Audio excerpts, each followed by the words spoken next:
Friday या Saturday रखूँगा extra class. उसमें सॉल्यूशंस के थोड़े से और टिपिकल से न्यूमेरिकल पकड़ेंगे और जो असाइनमेंट दे रखी थी ना आपको डीपीपी वाली, वो सारे जो क्वेश्चन नहीं आपको आए वो डिस्कस कर लेंगे फ्राइडे या सैटरडे। देखता हूँ शायद फ्राइडे रखूँगा क्लास ना, बता दूँगा। ठीक है, आज तो ज़्यादा नया चैप्टर स्टार्ट करना था, 2 चैप्टर तो कंप्लीट कर दिए, सॉलिड स्टेट और एक कौन सा सॉल्यूशन है ना। अभी देखो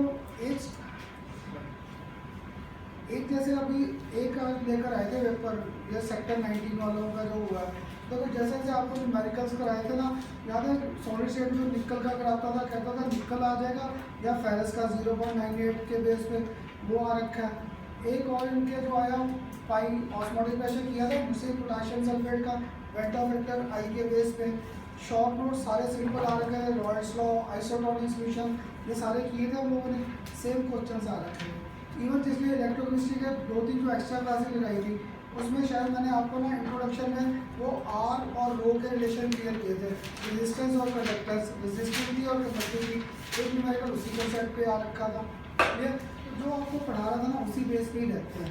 तो तुम लोग जैसे हम लोग चीज़ें कर रहे हैं तो उनको ऐसे मूव करते जाओ। और एटलीस्ट अब टेस्ट देने काफ़ी स्टूडेंट तो आए थे, कौन था जो नहीं, एक तो क्यों इवेंट कहाँ पे, स्कूल? अच्छा, आप तो डॉक्टर के साथ अपॉइंटमेंट कितने से कितने?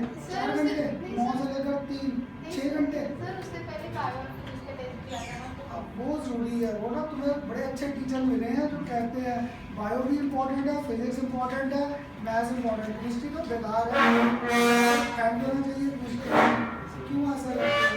और आपके मम्मा फिर मुझे करना था, तो फिर मुझे इन्फॉर्म किया, मैंने टेस्ट नहीं देना, कहा किया, मुझे बताया, फिर और कब किया जाके 3 बजे के बाद। मेरा आपके पापा करना था इसमें जो स्टिक लेकर चलो, अब क्या करूँ स्टिक का? देखो जिस किसी ने टेस्ट मिस करना, मैंने तुम्हारी नहीं सुना करनी, पता क्या खन्ना सर पे अगर जो ब्लेम लगता है तुम बच्चों के पेरेंट्स का, मुझे लगता है खन्ना सर आप इनके साथ ना बड़े सॉफ्ट हो जाते हो, आप इनको डांटते नहीं हो, इनको डांट के रखो। एक वो बैठा तुम्हारे ग्रुप में, वो आ गया मंथन, इसके मम्मा से जब बात होती खन्ना सर आप इनको डांटते क्यों नहीं, कहते इनका डंडा चलाओ इन पे, और थोड़ा सा डांट देता हूँ तो आंसू ऐसे निकलते हैं ना पूछो मत, तो मुझे भी नहीं वो अच्छा लगता। और एटलीस्ट तुम लोग सारे अब बड़े हो, है ना, सबके मम्मी पापा, या तो वो खन्ना सर मेरे मम्मी पापा ने कह रखा 2 नंबर का पैसा कोई बात नहीं, इस साल नहीं पास होते, अगले साल अच्छे नंबर ले लेना, कोई बात नहीं, एक साल चलते दो, ऐसे है किसी के ऐसे, है ना, पता नहीं कहाँ से मैनेज करके हम लोग, मैं भी जैसे मैं अपने बेटे को पढ़ा रहा हूँ तो पता नहीं कहाँ से क्या क्या मैनेज करके तुम बच्चों को सारा इन्वेस्ट करते हैं हम लोग, है ना। जब तुम लोग टेस्ट ही नहीं दोगे तो फंस जाएंगे। और तेरे पापा मेरे विश्वास पे सिर्फ भेजा, वो मैं खन्ना सर आपके विश्वास पे से भेजा है आपके पास, तो क्या जवाब दूँगा? ऐसे मत टेस्ट नहीं छोड़ना। और अगर किसी ने टेस्ट अब छोड़ा ना तो मम्मी पापा को कह दो मुझे नहीं करते, पता नहीं तो बाद में मेरे पे ब्लेम आ जाता है, खन्ना सर अच्छा ने टेस्ट नहीं दिया, हमें तो पता नहीं, घर से तो ये आगे थे, तो ऐसे ऐसे तुम फिर मुझे फंसा देते हो। तो पता क्या, एटलीस्ट जिस किसी ने टेस्ट मिस किया घर से मुझे कह देना, को लिंक करके बता दे, मुझे दोबारा देने में कोई प्रॉब्लम नहीं। और क्या खन्ना सर तुम्हारे बच्चों में एडजस्ट करते, बाद में सुनना भी खुद ही पड़ जाता है मुझे, और मैं भी सुबह से बैठता हूँ, तो कल भी मैं 1:30-2 बजे तक तो यहीं पे था, तो मैं भी सारा दिन भूखा ही बैठा रहता हूँ यहाँ पे टेस्ट के, तो संडे होता मैं भी आराम करता हूँ, है ना। टेस्ट मत छोड़ो, बार बार कह रहा हूँ टेस्ट ज़रूर दो सारा, ठीक। मैं आपने भी नहीं दिया ना, तो इतना टाइम दे दिया था, जो लेक्चर मिस किया था देख लेना था, ऐसे मत करो, टेस्ट मत छोड़ा करो, खुद भी छोड़ा हुआ ना। और तेरी सिस्टर मुझे ऐसी मिली थी जब उसको रास्ते में साइकिल छोड़कर वो आ गई थी टेस्ट देने, और जाते समय मुझे कह गई, कहती खन्ना सर आपकी वो एक डांट का असर था कि मैं अब कॉलेज में पहुंची। इसकी सिस्टर थी ना, वो बेचारी भी ऐसे बड़ी सिंसियर स्टूडेंट रही मेरी, 2 साल पढ़ी, कभी टेस्ट नहीं छोड़ती थी। तो जैसे तुम लोग टेस्ट मिस करके बैठे ना, 3-4 के फ़ोन आ गए थे, खन्ना सर मैं नहीं आ रहा, गलती से इसकी सिस्टर का भी फ़ोन आ गया उसी टाइम। और सच में उसका रास्ते में कहीं साइकिल या बाइक स्कूटर वगैरह ना पंचर हो गया था। उसने कहा भी है तो मुझे देखो सर हूँ मैं, मुझे लगा बहाने मार दिया, कोई पंचर नहीं, शायद डांट वाट बैठा। वो स्टूडेंट एक ऐसी मिली, वहीं पे छोड़ के आ गई रास्ते में अपना स्कूटर वगैरह और टेस्ट देने बोल रही थी। और जब सेलेक्ट होके गई ना, कह के गई, कहती करना सर आपकी वो शायद डांट का असर हुआ कि मैं ठीक रह गई। तो तुम लोग ना सारे ऐसे एटलीस्ट मेरे साथ ये मत करो, टेस्ट जरूर दिया करो, टेस्ट मत करो। क्लियर? आज आपके साथ नया चैप्टर स्टार्ट करना था, that was our electrochemistry.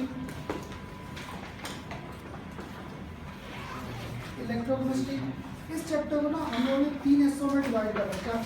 First यहाँ पर आ जाएगा हमारे पास सेकंड, और यहाँ पर हमारे पास आ जाएगा थर्ड टॉपिक। 3 टॉपिक्स इसके इंपॉर्टेंट आएंगे। फर्स्ट इलेक्ट्रोकेमिस्ट्री में स्टडी आ जाएगी of our electrolytic, first study of electrolytic cell. Second आ जाएगा हमारे पास study of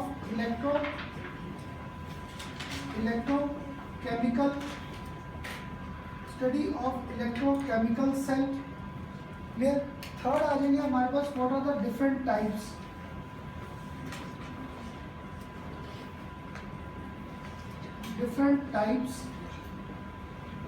of electrochemical cell. और एक आखिर में जो समझ आपके पेपर में क्वेश्चन आ रखा है, वो आ रखा है on the basis of rusting. On the basis of rusting आपको तो जस्ट आसान क्वेश्चन आ गया प्रिवेंशन, लेकिन सबसे ज़्यादा क्वेश्चन आ रखा है रस्टिंग ऑफ आयरन जैसे था। This also basically follows our process of electrochemical cell. तो आपको रस्टिंग ऑफ आयरन का आ जाता है predict what end was serving as cathode and what end is serving as our anode. उनकी प्रेडिक्शंस के बेस पे क्वेश्चंस आ जाते हैं। क्लियर? तो इस चैप्टर को 3 हिस्सों में डिवाइड कर दिया, electrolytic cell, electrochemical cell, different types of these cells, और आखिर में टॉपिक आएगा रस्टिंग का। ये जो इलेक्ट्रोलिटिक सेल लिखा है, आज के लेक्चर में देखना सबसे पहले हमारे पास आ जाता है mechanism. Mechanism basically how this cell is working. इस सेल की वर्किंग क्या है? 11th क्लास में याद है इलेक्ट्रोलिटिक सेल की इंट्रोडक्शन आई थी कॉर्ड्स इलेक्ट्रोलिसिस में, ऑर्गेनिक में। वहाँ पे सोडियम सॉल्ट ऑफ एसिड लेते थे, एक्वस मीडियम वाटर, वहाँ पे रिएक्शन प्रेडिक्ट करते थे, टेकिंग प्लेस है कैथोड एंड एनोड। तो ऐसे ही यहाँ पर ना मैकेनिज्म में यही है, prediction of reaction taking place at cathode and at anode ends, इनके प्रोडिक्शंस। सेकंड यहाँ पर जो सबसे इम्पोर्टेंट टॉपिक आता है that is Faraday's law of electrolysis. Faraday's law of electrolysis CBSE के पेपर में ना ये जो फैराडेज लॉ ऑफ इलेक्ट्रोलिसिस है, ये डिफाइन एंड एक्सप्लेन करना सबसे कॉमन क्वेश्चन, नहीं तो इसके न्यूमेरिकल्स इवन कंपटीशन तक सबसे इंपॉर्टेंट है कि हम लोग इलेक्ट्रोलिटिक सेल फैराडे शेल फिजिक्स में पढ़ा हुआ 1 Faraday basically stand for 96,500 coulomb. तो उसके बेस में ना इसके न्यूमेरिकल्स आ जाएंगे जो हम लोग रिलेट कर देंगे विद आवर मोल कंसेप्ट के साथ रिलेट कर देंगे। इसके बाद यहाँ पर जो थर्ड टॉपिक आएगा हमारे पास फैराडेज लॉ ऑफ इलेक्ट्रोलिसिस के बाद, इसके बाद जो नेक्स्ट टॉपिक हमारा इंपॉर्टेंट आता है ना, यहाँ पर मैंने आपको शायद इंट्रोडक्शन भी दिया था, 4 इंपॉर्टेंट टर्म्स आएंगी, रेजिस्टेंस और कंडक्टेंस, और एक आ जाएगा मेरे पास रेजिस्टिविटी और कंडक्टिविटी। क्लियर? इन टर्म्स के आपस में रिलेशन आ जाएंगे, resistance, conductance, resistivity and conductivity. तो जो अभी आपके पेपर में आया, आज इसी कंसेप्ट पे न्यूमेरिकल आ रखा है। मुझे जैसे याद है कोई 11th क्लास से कहता था यूनिट्स याद ही रहते हैं, मुझे यहाँ पे सिर्फ रेजिस्टेंस के यूनिट्स याद है। ये तो शायद आप सबको भी ध्यान भी होगा, रेजिस्टेंस के यूनिट्स ओम है ना, मुझे बस ओम के आते हैं, बाकी सारे इसी के बेस पर सारे यूनिट्स प्रेडिक्ट करते हैं। क्लियर? यहाँ पे यूनिट प्रेडिक्शंस और इनके न्यूमेरिकल्स। इसके बाद में जो फोर्थ टॉपिक आएगा यहाँ पर इम्पॉर्टेंट याद है, सोल्यूशन में बड़े टॉपिक किए थे, वहाँ पे क्या किया था, how solubility of solid in liquid vary या how solubility of gases in liquid vary. कभी टेम्परेचर प्रेशर के बेस पे करते थे, कभी सॉल्युबिलिटी बढ़ता था, कभी सॉल्युबिलिटी डिक्रीज। ऐसे यहाँ पे ना आता how this conductance G, rho and kappa vary on dilution of our solution. तो ये तीनों के तीनों conductance, resistivity and conductivity, how this vary on dilution. यहाँ पर एक नया कंसेप्ट आएगा delta M. Delta M stand for our molar conductivity. तो यहाँ पे फोर्थ टॉपिक इंपॉर्टेंट आएगा how delta M varies, how delta M varies on dilution.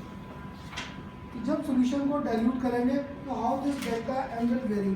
Delta M का देखो एक सिंपल सा concept, molar conductivity, conductivity means conductance.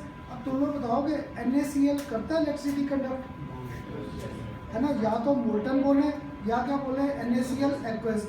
जब molten या एक्वस बोला तो Na और Cl क्या हो गए एक दूसरे से अवे, अगर दोनों एक दूसरे से दूर गए फोर्स अट्रैक्शन V, तो इलेक्ट्रॉन्स की आयंस की मोबिलिटी आ गई, जहाँ पे आयंस इजीली मूव कर सकते हैं, कंडक्टेंस इंक्रीज करेगी। तो मैं क्या किसी को तो क्लियर हो रहा होगा, अगर डेल्टा एम को वेरी करना है on dilution. Delta am basically क्या था, मेजरमेंट ऑफ कंडक्टेंस। तो जैसे जैसे सॉल्यूशन को डाइल्यूट करेंगे our ions will move away, force attraction will decrease, that means delta M will go on increasing. Delta M increase कर जाएगा ऑन डाइल्यूशन। इसके ग्राफ्स हैं सबसे important for strong electrolyte and for weak electrolyte. Clear, इसका ऐसे करके ना एक हमारे पास ग्राफ का कंसेप्ट आएगा, इधर आएगा कंसर्वेशन, इधर हम लोग कंसिडर करेंगे डेल्टा एम। तो यहाँ पर ग्राफ आ जाएगा एक ऐसे, और एक ग्राफ का ट्रेंड आता है ये, जो अभी आप मुझे कह रहे थे ना क्लास लॉ, वो इस टॉपिक का लास्ट था, इलेक्ट्रोलाइटिक सेल का लास्ट था discussion of our electrochemical of our electrolytic cell. तो तुम में से कोई देख के बता सकता है, एक ग्राफ मैंने ये बनाया, एक ग्राफ ये बनाया, याद है 11th क्लास है या अभी 11th को भी छोड़ो, सोल्यूशन में ग्राफ पढ़ाए थे। जब एलिवेशन इन बॉइलिंग पॉइंट किया था तो ग्राफ को स्टडी फॉरवर्ड किया था, जब मैंने किया था depression in freezing point graph को उल्टा पढ़ा था।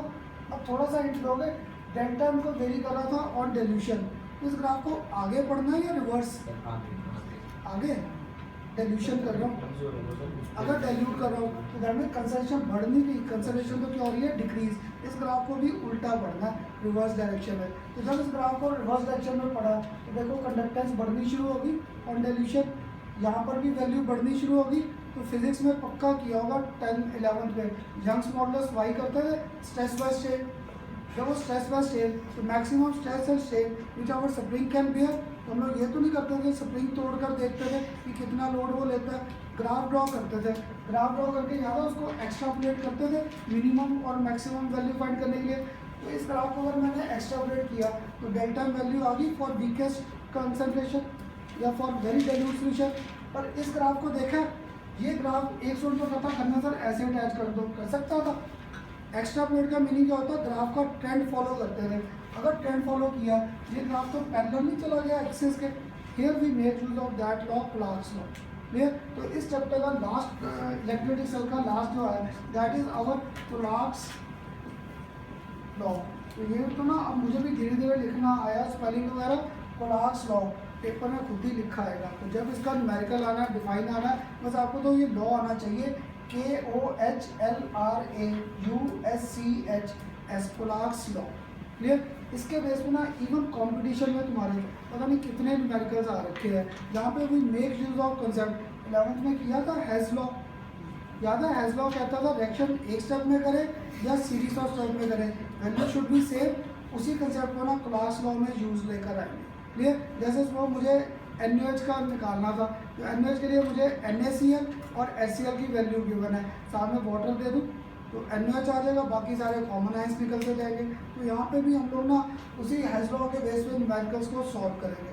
तो CBSE में बड़ी बार आपको ये क्लार्क्स लॉ डिफाइन करना आ रखा है एंड एक्सप्लेन, या लिमिटेशंस आ रखी है। तो इस ग्राफ की लिमिटेशन क्या थी, that we can not study limiting molar conductivity of our weak electrolytes, क्योंकि देखो स्ट्रॉन्ग में पक्का आयंस ज़्यादा थे। तो ये ऊपर का ग्राफ स्ट्रॉन्ग के लिए हो गया, नीचे वीक के लिए आयंस प्रोड्यूस किया था कम, तो पक्का मोलर कंडक्टेंस भी कम ही रहेगी उसमें। क्लियर, तो इनके ना ड्रॉबैक्स या फिर use of our Clark's law, इसके बेस पे पूरा ये इलेक्ट्रोलाइटिक सेल की वर्किंग आ जाएगी। क्लियर, दूसरा लिखकर बैठा था इलेक्ट्रोकेमिकल सेल, याद है 11th क्लास से इलेक्ट्रोकेमिकल सेल रिडॉक्स रिएक्शन में किया था। वहाँ पे हम लोग एक रिएक्शन मेन पकड़ के चलते थे जिंक, इसको रेड किससे करते थे copper, we use to get formation of Zn2+, साथ में क्या आता था कॉपर। क्लियर, तो इन दोनों में ना बेसिक डिफरेंस था इलेक्ट्रोलाइटिक सेल और इलेक्ट्रोकेमिकल सेल। 11th में याद है थर्मोडायनेमिक्स से साइन कन्वेंशन पढ़े थे, तुम स्टूडेंट जो नए आए थे ना मुझसे जब बात की थी आगे, सबको वो साइन कन्वेंशन मुश्किल लगता था याद करने। तो देखो हम लोगों ने साइन कन्वेंशन के कोई ना कोई लॉजिक में मैंने आपको क्लियर किए थे। थर्मोडायनेमिक्स, कभी हीट बढ़ जाती है, कभी हीट कम, चेन, फाइनल माइनस इनिशियल, ऐसी ना इनके सेल्स के अगर किसी भी फ्रेंड से पूछोगे डाउट्स क्या आती है, एनोड और कैथोड में चार्जेस क्या है और रिएक्शंस को कैसे मूव करना है। अगर किसी को थोड़ा सा भी ध्यान में है 11th में कौन सी इलेक्ट्रोलिसिस की थी तो क्या था, जब तक इलेक्ट्रिसिटी पास करते थे till that time reaction takes place, this was non spontaneous process, ये नॉन स्पॉन्टेनियस था। जब तक मैं इलेक्ट्रिसिटी पास कर रहा था आयंस को फोर्स कर रहा था, चल मूव कर टुवर्ड्स कैथोड, मूव कर टुवर्ड्स एनोड, हम लोग फोर्सिबली मूव कर रहे थे। तो this was our non spontaneous process. Electrochemical cell का सबसे आसान एग्जांपल आपको 11th में कहता था इन्वर्टर्स। ये जो बैटरीज है हम लोग तो कुछ नहीं कर रहे, जब तक ये मुझे इलेक्ट्रिसिटी दे रहा है, खुद भी दे रहा था कंटिन्यूटी में, तो that mean this was our reaction spontaneous. Spontaneous में क्या था, there was flow of electron. यहाँ पे देखो जिंक क्या कर रहा था, इलेक्ट्रॉन लूज, कॉपर क्या कर रहा था, इलेक्ट्रॉन गेन। अगर इलेक्ट्रॉन मूव करेंगे, फिजिक्स में पक्का किया होगा, अगर इलेक्ट्रॉन फ्लो कर रहे हैं इस डायरेक्शन में, है ना, तो instantaneous current always flows in opposite direction. Clear. तो इस सेल का यूज क्या था, this cell was our spontaneous and this was used to make production of our electricity. हम लोग इसके थ्रू इलेक्ट्रिसिटी को प्रोड्यूस कर सकते थे। तो सबसे आसान एग्जांपल इन्वर्टर्स जो आपके पेपर में आया, ड्राई सेल, वो सारे डिफरेंट टाइप्स ऑफ सेल्स में आए। क्लियर। तो पहला टॉपिक तो ना इलेक्ट्रोकेमिकल सेल में 11th की ही रिवीजन रहेगी सारे सेल्स। और इस साल अगर जेई का पेपर उठाओ, याद है यहाँ पे मैंने आपको फिर किया था इलेक्ट्रोकेमिकल सीरीज, ये थी इलेक्ट्रोकेमिकल सीरीज। उसका अगर सिंपल सा एग्जांपल दूँ, सोडियम को रखते थे ऊपर, वैल्यू क्या थी माइनस, सिल्वर को रखते थे नीचे, silver was having high reduction electron potential, that means sodium was having tendency to lose electron and zinc silver was having tendency to gain electron. तो जो इलेक्ट्रॉन गेन करता था वो नॉन रिएक्टिव था, जो इलेक्ट्रॉन इजीली लूज कर सकता है इस रिएक्शन को क्या कर रहा था, इनिशिएट। इस साल कंपटीशन जेई के पेपर में सबसे आसान क्वेश्चन आया है इलेक्ट्रोकेमिकल सीरीज का। उन्होंने सबके ना रिडक्शन इलेक्ट्रॉन पोटेंशियल दे रखे थे, आपको आइडेंटिफाई करना था विच इज स्ट्रॉन्गेस्ट और वीकेस्ट ऑक्सीडाइजिंग और रिड्यूसिंग एजेंट, ये आइडेंटिफाई करने आ रखे थे। तो आज मैं भी जब चैप्टर स्टार्ट करूँगा ना, पहले 11th का ऑक्सीडेशन और रिडक्शन ही रिवाइज करना है, क्योंकि अगर वो हमें नहीं आता था ऑक्सीडेशन रिडक्शन या व्हाट डज ऑक्सीडाइजिंग एजेंट और रिड्यूसिंग एजेंट रिप्रेजेंट, मुझे ये सारा चैप्टर बड़ा मुश्किल लगेगा आगे मूव कर। क्लियर। तो वो सारे कंसेप्ट आज आ जाएंगे रिवीजन में। इलेक्ट्रोकेमिकल सीरीज आ गई। इसके बाद ना 11th में मैंने आपको जस्ट एक इसकी रिप्रेजेंटेशन देखा था, याद है इसकी रिप्रेजेंटेशन। यहाँ पे सॉल्ट ब्रिज आ गया, यहाँ पर हमारे पास क्या होता था Zn, इसको कन्वर्ट करते थे Zn2+, यहाँ पे कॉपर 2+, ये क्या होता था कॉपर। इसमें याद है use to solve value of E0 cell, हम लोग E0 सेल कैलकुलेट करते थे। मैं आपको कहता था 11th में ना मुझे सिर्फ फिजिकल कंसेप्ट से, फिर भी मैंने आपको ये न्यूमेरिकल क्लियर किया था E0 सेल का। ये अब 12th क्लास में सबसे ज़्यादा न्यूमेरिकल्स आएंगे इसके। E0 सेल, ये हमेशा याद है हम लोग क्या करते थे, E0 cathode minus E0 anode, ये कंसेप्ट करते थे इसका। अब इसके ना सबसे ज़्यादा ये जो मैं इलेक्ट्रोकेमिकल सेल लिखकर बैठा था, ये सिर्फ न्यूमेरिकल का एक पार्ट रह गया। जैसे 11th में सॉल्यूशंस में कैपिटल एम और स्मॉल एम, वो आगे जाके सिर्फ न्यूमेरिकल का एक पार्ट रह गया था। ऐसे ही ये जो E0 सेल फाइंड करते थे, ये सिर्फ एक पार्ट था। इसको सबसे ज़्यादा यूज आएगा इन आवर नर्स्ट इक्वेशन, इसके न्यूमेरिकल सबसे ज़्यादा आते हैं CBSE और कॉम्पिटिशन में on the basis of our Nernst equation. कई साल पहले तो ना इसकी डेरिवेशन भी करते थे, और अब 5-6 साल से देखा डेरिवेशन तो कभी आई नहीं, इसके न्यूमेरिकल्स आते हैं। तो नर्स इक्वेशन में क्या आ जाएगा, मेरे पास नया एक concept, we measure EMF of the cell, EMF of the cell that is given by, यहाँ पर क्या था E0 सेल आ जाएगा। तो ये मेरे न्यूमेरिकल का एक सिंपल सा पार्ट रह गया, सॉल्व किया तो यहाँ पर कैथोड माइनस एनोड करके। क्लियर। यहाँ पर ना पूरी डेरिवेशन करेंगे 0.0591 बाय n आता है। Clear. Where n stand for number of electron being lost और number of electron being gained, तो यहाँ पे n का कंसेप्ट आएगा। इसी इक्वेशन के लिए अगर लिखता, यहाँ पे क्या था लॉग, क्लियर लॉग था, तो मैं भी ना स्टार्टिंग में भूल जाता था ऊपर क्या लिखना है नीचे क्या लिखना है। तो मुझे लॉग का बस एक कंसेप्ट याद था, this concept was on the basis of Kc। Kc क्या रिप्रेजेंट करता था, equilibrium constant in terms of conservation. अभी लिखना मत, तो याद है कंसर्वेशन Kc का कंसेप्ट क्या होता था, प्रोडक्ट्स ऊपर और रिएक्टेंट्स का आते थे नीचे। तो एक स्टूडेंट अब क्या लिखकर बैठ गया ऊपर Zn2+, साथ में क्या लिखकर बैठ गया कंसर्वेशन ऑफ कॉपर, नीचे क्या लिख दिया जिंक, और साथ में क्या लिख दिया कॉपर 2+। पर 11th क्लास में याद है इक्विलिब्रियम कांस्टेंट में हम लोगों ने पढ़ा था जो सॉलिड है इसकी कंसंट्रेशन क्या लेते थे, यूनिटी। अगर कंसंट्रेशन यूनिटी था तो दैट मीन्स ये ऊपर से कॉपर खत्म और यहाँ से क्या नीचे से जिंक खत्म, सिर्फ क्या रह गया कंसंट्रेशन ऑफ जिंक आयंस और नीचे कंसंट्रेशन किसकी आ गई कॉपर आयंस। इसकी बेस पे सबसे ज़्यादा न्यूमेरिकल्स आते हैं और इनमें हर बार डाउट क्या आता है calculation of this value of n, n की डाउट सबसे ज़्यादा आती है। तो मैं सबको क्या कहता हूँ इलेक्ट्रोकेमिकल सेल के भी न्यूमेरिकल्स आसान है, बट तुम लोग ना एन की कैलकुलेशन के लिए एक चीज़ पकड़ो, या तो ऑक्सीडेशन या पकड़ो रिडक्शन। अगर पूरी रिएक्शन को इकट्ठा लग के करने लगे फाइन फिर कहीं पे भी नहीं पहुँचेंगे। जैसे देखो यहाँ पर था Zn किस में कन्वर्ट हो रहा है Zn2+, that mean it was losing 2 electrons. Copper 2+ किस में जा रहा है copper, it was gaining 2 electrons. एक लूज कर रहा था एक क्या करेगा गेन, तो n की वैल्यू 2 आ गई यहाँ पर। क्लियर, n की value it was losing electron 2 और इट वाज गेनिंग इलेक्ट्रॉन 2, तो यहाँ पर n की वैल्यू क्या आ गई 2। सबसे ज़्यादा ना n की वैल्यूज का कंफ्यूजन रहेगा। एक इसमें और न्यूमेरिकल में ऐड क्या हो जाएगा हमारे पास 11th में किया था delta G gives free energy. वहाँ पे याद है डेल्टा जी नॉट सॉल्व करते थे delta H minus T delta S. यहाँ पे through our standard EMF of the cell, इस फॉर्मूले की डेरिवेशन नहीं है हमारे कोर्स में और इसके न्यूमेरिकल्स है। This is also given by गिव्स free energy is also given by minus n F E naught, और यहाँ पर ई नॉट क्या था ये सेल। इसके बेस पे हमारे पास न्यूमेरिकल्स आते हैं सबसे ज़्यादा डेल्टा जी और ई सेल या ई नॉट सेल को फाइंड करना। यहाँ पर n stand for number of electrons involve, F अभी एक इंट्रोडक्शन दिया था फैराडे के बेस पे आ जाएगा ये concept. E naught cell cathode minus anode के बेस पे आ गया। तो यहाँ पर ये नर्स इक्वेशन के ना सबसे ज़्यादा न्यूमेरिकल्स इंपॉर्टेंट है ऑफ आवर इलेक्ट्रोकेमिकल सेल। इसके बाद आगे कौन सा टॉपिक लिखकर बैठा था, what are the different types of cells, है ना। अब देखो डिफरेंट टाइप्स ऑफ सेल्स जो हम लोग वॉचेस में यूज़ कर रहे हैं, यहाँ पे भी तो सेल्स है, पर इन सेल्स को क्या करते हैं एक बार यूज़ करके थ्रो कर दिया, use and throw. Clear, even जो गैजेट्स में है इलेक्ट्रॉनिक गैजेट्स में कैमरा में उन सब में भी क्या सेल्स है उनको भी यूज एंड थ्रो कर देते। This was basically divided into further 3 types of cells. ये फर्दर 3 टाइप्स ऑफ सेल्स है। एक पहला यूज एंड थ्रो, वो सेल्स कौन से हो गए primary, these are our primary cells। Clear, तो उसके ना 2 एग्जाम्पल हमारे सबसे कॉमन है इसके। अब ज़्यादा आपके साथ कहता था जो टॉपिक मेरा मुश्किल आ जाता है उसको टेबुलर फॉर्म में कर देते थे। 2 सेल सबसे इंपॉर्टेंट आएंगे, एक dry cell, dry cell, second कौन सा आ जाएगा यहाँ पर mercury cell, mercury cell.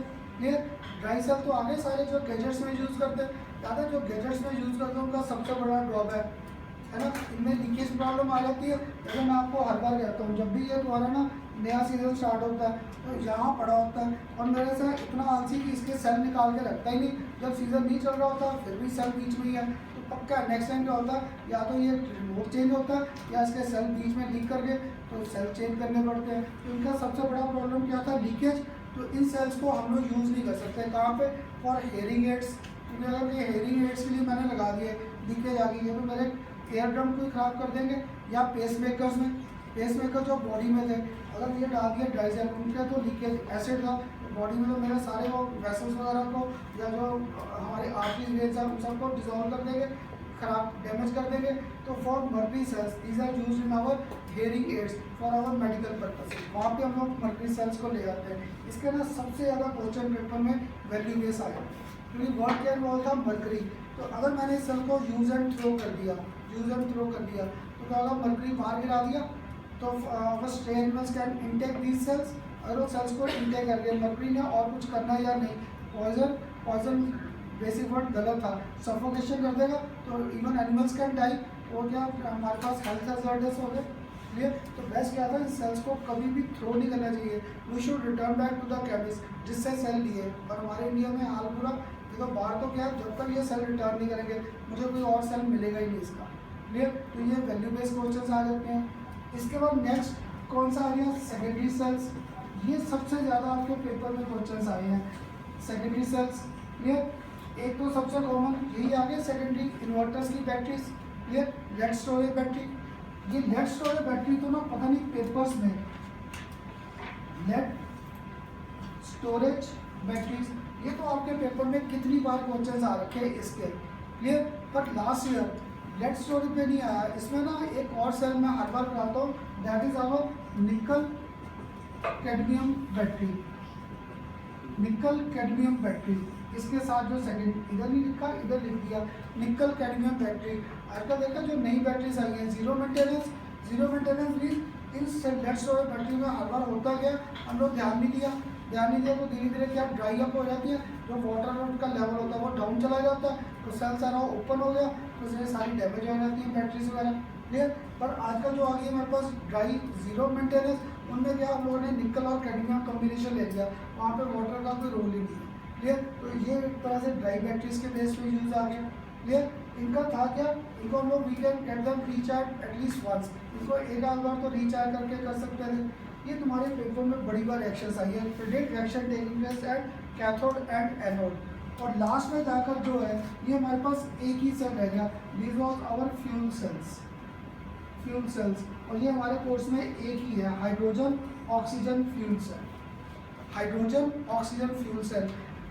Last में ये फ्यूल सेल्स और इसका एक ही एग्जांपल है हाइड्रोजन ऑक्साइड। ये बेसिकली क्या देखा नहीं, जो विलेजेस साइड में आए थे गोबर गैस प्लांट्स, वो गोबर गैस प्लांट बेसिकली क्या था, जो हमारे विलेज का वेस्ट था सबको इकट्ठा किया, बर्न कर दिया, कम्बस्टन करके हीट मिली, उन रिएक्शन को यूज़ करके कौन सी गैस प्रोड्यूस कर दी, हाइड्रोजन और ऑक्सीजन।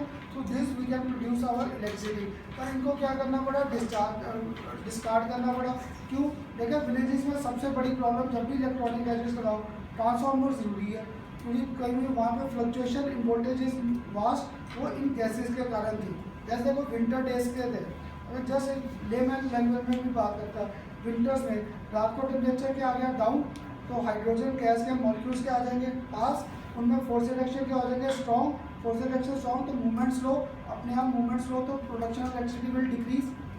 गर्मी के दिनों में क्या हुआ, दिन में पूरा टेम्परेचर हाई था तो आयंस के मोबिलिटी गैसेस की मैक्सिमम, अगर गैसेस की मोबिलिटी मैक्सिमम है, मूवमेंट फास्ट है तो प्रोडक्शन इलेक्ट्रिसिटी भी तो ज़्यादा हो जाएगी, तो there was fluctuation of electricity. और इसमें क्या था, हाइड्रोजन ऑक्सीजन सेल्स में we are controlling 3 phases simultaneously, 3 चीज़ों को इकट्ठा कंट्रोल करते हैं। एक इलेक्ट्रॉन वो ले रखा है सॉलिड, हाइड्रोजन और ऑक्सीजन ये दोनों के आगे गैसेज, बीच में सोल्यूशन कौन सा भर के रखते हैं, KOH का। तो सॉलिड, लिक्विड और गैसेज 3 फेजेस को इकट्ठा कंट्रोल करना आसान होगा, क्योंकि on basis of temperature pressure these gases start showing variation. मुझे याद है जिस इंडस्ट्री में मैं ड्यूरिंग एमफिल पढ़ाई करते गया था ना, स्टीम देता था वो वेसल हमारा, वो जो वेसल था वो हमें स्टीम की सप्लाई करता था। इतना बड़ा वेसल था ना, तो हम लोग वर्कर्स को भेजते थे कि डेली हमारा होता था नाइट शिफ्ट में कि जब तुम लोग नाइट शिफ्ट में हो तो पूरे स्टील उस वेसल को चेक करो कि वो वेसल ठीक है मीन्स उसके आसपास, ताकि स्टीम रहे उसी में। तो हम लोगों ने उसके बाद ना वो एस्बेस्टस शीट्स लगा रखी थी, एस्बेस्टस शीट, क्योंकि वो क्या थे पूर कंडक्टर ऑफ हीट, तो अंदर की हीट अंदर, बाहर की हीट बाहर ही थी, ले तो उससे क्या होता था हमारी जो स्टीम है वो मेंटेन रहती थी। अब क्या होता था वहाँ पे जैसे वो एस्बेस्टस शीट्स है या ग्लास वूल है, तो धीरे धीरे तो वहाँ से अपनी वेट के बेस पे नीचे करेंगे, कहीं ना कहीं होल हो जाएगा, जहाँ पे होल हो गया एस्बेस्टस शीट हट गई, तो वहाँ पे मेरा एटमॉस्फेरिक कांटेक्ट स्टीम के साथ आ गया, तो वो तो क्या होता है स्टीम पानी बनना शुरू हो जाता ये, और हुआ भी ऐसे ही था। हम लोग स्टीम की सप्लाई कर रहे थे एट 130 डिग्री सेंटीग्रेड। तो जब मैं ही था शायद जॉब पे उस टाइम, तो वहाँ पे क्या देखा स्टीम के बदले ठंडा पानी आ रहा है। जब हमने अपने सर को फोन किया, सर ये तो ठंडा पानी आ रहा है, वो भी रात को नींद में, ऐसे कैसे हो सकता है, ठंडा पानी कहाँ से आएगा। वो बेसिकली यही फंक्शन था, क्योंकि जो गैसेज थी स्टीम थी, जैसे ही वो लो टेम्परेचर के कॉन्टेक्ट में आई तो स्टीम के मॉलिक्यूल्स क्या कर गए, कंडेंस करके वो तो पानी बन गया। देखा था मैंने 130 पे स्टीम और वहाँ पे पानी जाना शुरू हो गया सिस्टम में, सारा का सारा सिस्टम खराब हो गया, क्लियर। तो यहाँ पे इसलिए इन सेल्स को कंट्रोल करना मुश्किल, धीरे धीरे इन सेल्स को डिस्कार्ड ही करते हैं। एक आखिर में जाकर हमारे पास टॉपिक कौन सा आएगा, रस्टिंग ऑफ आयरन, क्लियर। तो रस्टिंग ऑफ आयरन का ना सबसे ज़्यादा आपको क्वेश्चन जो आया है, show that rusting of iron basically follows our electrochemical cell, कि ये इलेक्ट्रोकेमिकल सेल की वर्किंग है, दैट मीन्स इसमें कैथोड और एनोड एग्जिस्ट करते हैं। और देखा रस्टिंग तो खुद ही होती है, हम लोग तो कुछ नहीं करते, और रॉड को क्या घर से बाहर रख दिया, घर से जब बाहर आ गया आयरन रॉड, महीने में, 2 में, 3 में, साल में कभी ना कभी तो उसमें रस्टिंग होती ही होगी। क्लियर? तो क्या था, जैसे विंटर आया, रेनी डेज आए तो मॉइस्चर कंटेंट्स आ गए, तो मॉइस्चर कंटेंट में क्या आ गया, ऑक्सीजन, और एटमोसफेयर में क्या था, CO2। तो CO2 और वाटर कंबाइन करके कार्बोनिक एसिड बना देंगे। जहाँ पे मेरे पास इलेक्ट्रोलाइट आ गया, iron can easily get oxidise, iron convert किस में कर गया, 2+, पर मुझसे एटलीस्ट कर रखा है 2+ टेबल था या 3+, आयरन 2+ टेबल है या 3+, 2+ में इलेक्ट्रॉन क्या थे, 3d6, 3+ में क्या हो जाते थे, 3d5 कम्प्लीटली हाफ फिल्ड हो गया, तो एक्स्ट्रा स्टेबिलिटी नहीं आ रही थी। तो क्या था, आयरन एक बार 2+ में बनना शुरू हो जाए, 2+ टेबल ही नहीं था, तो पक्का कन्वर्ट कर देगा किसमें, 3+ में। तो 3+ ही बेसिकली हमारे पास रस्टेड आयरन का फॉर्मूला था, that was ferric oxide Fe2O3। और रेनी डेज में x मोलिक्यूल्स ऑफ वाटर को इसने क्या कर दिया, एब्जॉर्ब। तो तुम्हारे कॉम्पिटिशन का सबसे आसान क्वेश्चन कॉम्पोजिशन और रस्टेड आयरन, तो वो क्या था, फेरस ऑक्साइड कभी नहीं है, क्योंकि फेरस तो स्टेबल ही नहीं है। एक बार फेरस में कन्वर्ट हो गया तो पक्का है मेरा आयरन फेरिक तक तो जाएगा ही जाएगा। क्यों, this was having more stability, this was completely half filled orbital, ये हाफ फिल्ड ऑर्बिटल आ जाएंगे 3d5। क्लियर? तो इसके बेस पे ना बड़े रिएक्शंस आते हैं, जैसे अभी आपके पेपर में आ रखा है how we can prevent rusting, कई बार क्या आ जाता है how we can enhance rusting, कि कभी हमें रस्टिंग को एनहांस करना हो, क्योंकि रस्टिंग याद है हर बार डैमेज नहीं है, इसके मेरिट्स भी है और डिमेरिट्स भी हैं। फिर जैसे एल्यूमिनियम है, एल्यूमिनियम को तो रस्टिंग कर दे तो एल्यूमिनियम ऑक्साइड एक लेयर बना दी, बाकी एल्यूमिनियम तो सेफ हो गया, इसलिए ड्यूरा एल्यूमिनियम यूज़ कर रखा है एरोप्लेन्स में। क्लियर? या यहाँ पे ये सारा, ये भी तो सारा एल्यूमिनियम ही है। आयरन का लगाते हैं, आज नहीं तो कल रस्टिंग हो जाएगी, एल्यूमिनियम के ऊपर एक लेयर बन गई, उसके बाद रस्टिंग का कोई चांस ही नहीं है। क्लियर? इसलिए घरों के बाहर भी पहले हमारे टाइम में होते थे आयरन गेट्स, अब धीरे धीरे उनको एल्यूमिनियम गेट से रिप्लेस कर दिया, एक तो चीप हो गए, एक ड्यूरेबिलिटी ज़्यादा होगी। क्लियर? तो ऐसे ना ये पूरा चैप्टर का एक लॉजिक था, और इसमें देखा एक बार बार ये वर्ड यूज़ आ रहा था, लॉस ऑफ इलेक्ट्रॉन या गेन ऑफ इलेक्ट्रॉन। आज मैंने भी यही कंसेप्ट करने हैं, reaction taking place at anode and cathode. तो उसके लिए ना मुझे पहले 11th का वो बेसिक जरूर आना चाहिए, what do you mean by this oxidation and reduction, how basically these process take place.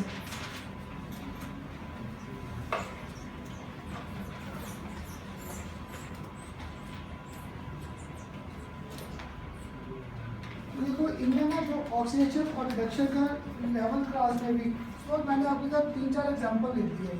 Zinc oxide, इसको कंबाइन किया जिंक CO के साथ, गेट फॉर्मेशन ऑफ जिंक, और साथ में क्या आ गया CO2। एक सोडियम, इसे कंबाइन कर दिया with chlorine, we get formation of NaCl। Clear? एक और एग्जांपल दे दिया हाइड्रोजन पेरोक्साइड, इसने डिकम्पोज करके मुझे दे दिया water and evolution of oxygen gas. एक और एग्जांपल लिखकर छोड़ दिया Cu+।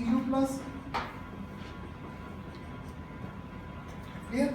इस साल जेई के पेपर में ना दूसरा आसान क्वेश्चन जो आया पेपर में, उन्होंने ऐसे 3-4 रिएक्शन दे रखे हैं, और आपको सॉर्ट आउट करना था इनमें से कौन सी चीज़ ऑक्सीडाइज हो रही है, कौन सी चीज़ रिड्यूस हो रही है। तो मुझे उस रिएक्शन का थोड़ा सा जो लॉजिक याद है ना, उसमें एक तरफ दे रखा था Xenon F6, एक तरफ दे रखा था Xenon F4, इस बेस पे रिएक्शन आई थी। क्लियर?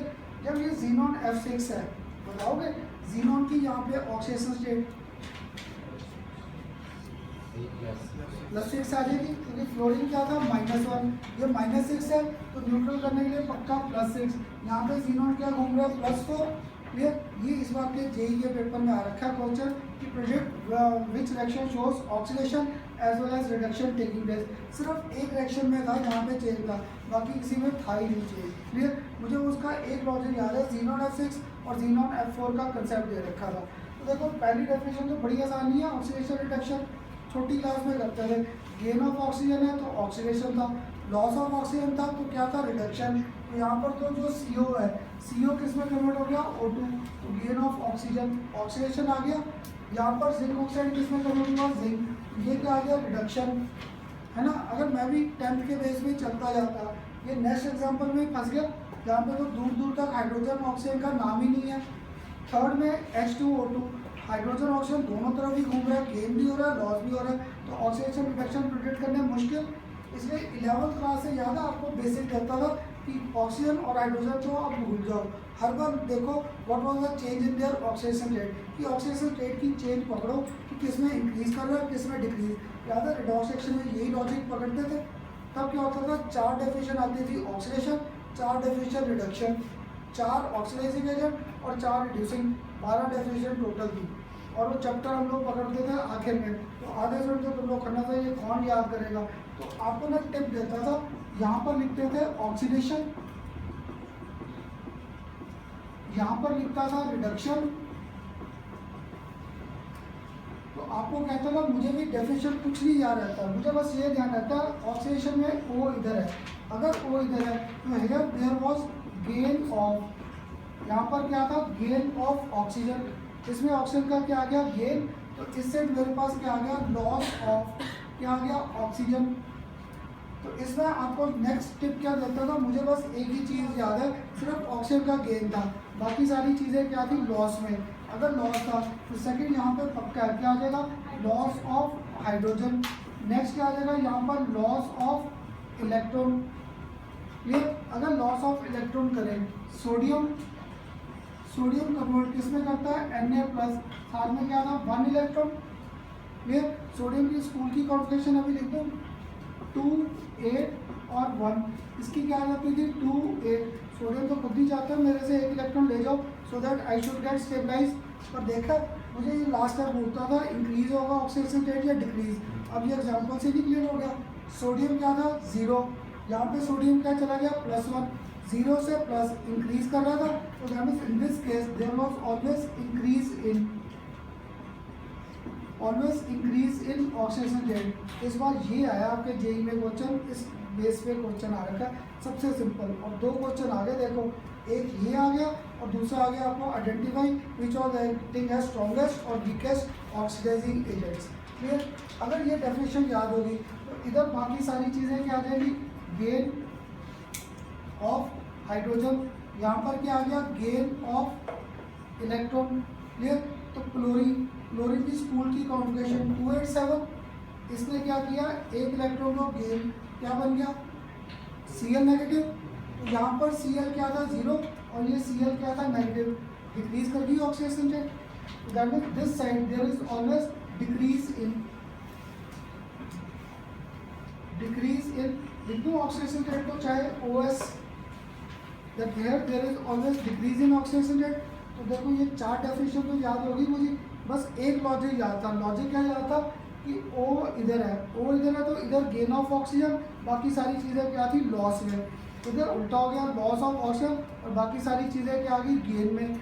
अब इसके बाद डिफाइन करना क्या रह गया ऑक्सीडाइजिंग एजेंट और रिड्यूसिंग एजेंट। याद है जो पहली सीट पे बैठते थे उनके बेस पे क्लियर करता था, मैंने मंदार से क्या किया इलेक्ट्रॉन छीन लिए, अगर मैंने इससे इलेक्ट्रॉन छीने तो मैंने इलेक्ट्रॉन क्या कर लिया गेन, तो यानी मैं क्या हो रहा था रिड्यूस, इससे इलेक्ट्रॉन क्या किए लूज, दैट मीन्स इसे मैंने क्या कर दिया oxidise, so I was acting as oxidising agent. अब अर्पित को मैंने फोर्स किया मेरे से इलेक्ट्रॉन पकड़, फिर जब मैंने इलेक्ट्रॉन लूज किए तो मैं खुद क्या हो रहा था ऑक्सीडाइज, इसको मैंने क्या कर दिया अर्पित को फोर्स किया कि तू मुझसे इलेक्ट्रॉन पकड़, तो इसको क्या किया रिड्यूस, तो जो चीज़ ऑक्सीडाइज हो रही है that is acting as reducing agent. तो मीन्स मुझे डेफिनेशन को रट्टा लगाने की जरूरत ही नहीं, जो चीज़ ऑक्सीडाइज है this acts as reducing agent, जो चीज़ रिड्यूस हो रही है that is acting as our oxidising agent. Clear, इनके बेस पे सारा चैप्टर हमारा क्लियर करना आसान हो जाएगा। क्लियर, और मुझे कई साल पहले घर से पढ़ता था ये सारा आने से पहले, धीरे धीरे बस एक लॉजिक याद रखा O गेन ऑफ ऑक्सीजन, बाकी सारी चीज़ें लॉस में, इधर लॉस ऑफ ऑक्सीजन, बाकी सारी चीज़ें क्या आ गई गेन में, करके बस सारे कंसेप्ट लिख दिए। क्लियर, अब देखो यहाँ से इन सारी रिएक्शंस को आइडेंटिफाई करना आसान हो जाएगा। यहाँ पर सोडियम क्या था 0, Cl भी क्या था 0, यहाँ पर सोडियम क्या गया था +1, यहाँ पे Cl क्या गया था -1। क्लियर, तो सोडियम 0 से क्या गया +1 इंक्रीज, तो क्या हो गया ये ऑक्सीडाइज। क्लोरीन यहाँ पर 0 से क्या गया -1 डिक्रीज, तो ये क्या हो गया रिड्यूस। तो अब बताओगे यहाँ पे ऑक्सीडाइजिंग एजेंट है ना, chlorine will act as oxidising agent and sodium will act as our reducing agent, क्योंकि जो चीज़ ऑक्सीडाइज हो रही है तो दूसरे को फोर्स कर रहा है कि पकड़ मेरे से इलेक्ट्रॉन, तो दूसरे को क्या कर रहा था reduce, so I was acting as reducing agent. Clear, ऐसे करके ये क्लियर हुआ। अब ये जो नेक्स्ट दो एग्जांपल है, किसी के तो ध्यान में आ रहा होगा, यहाँ पे ऑक्सीजन की ऑक्सीडेशन रेट है ना, पेरोक्साइड था, तो अगर पेरोक्साइड था तो ये क्या बैठा था -1, यहाँ पर ऑक्सीजन क्या बैठा था 0, यहाँ पर ऑक्सीजन क्या बैठा था -2। क्लियर? तो ये -1 से क्या गया 0, इंक्रीज ऑक्सीडाइज, -1 से क्या गया -2 डिक्रीज, ये क्या कर गया रिड्यूस।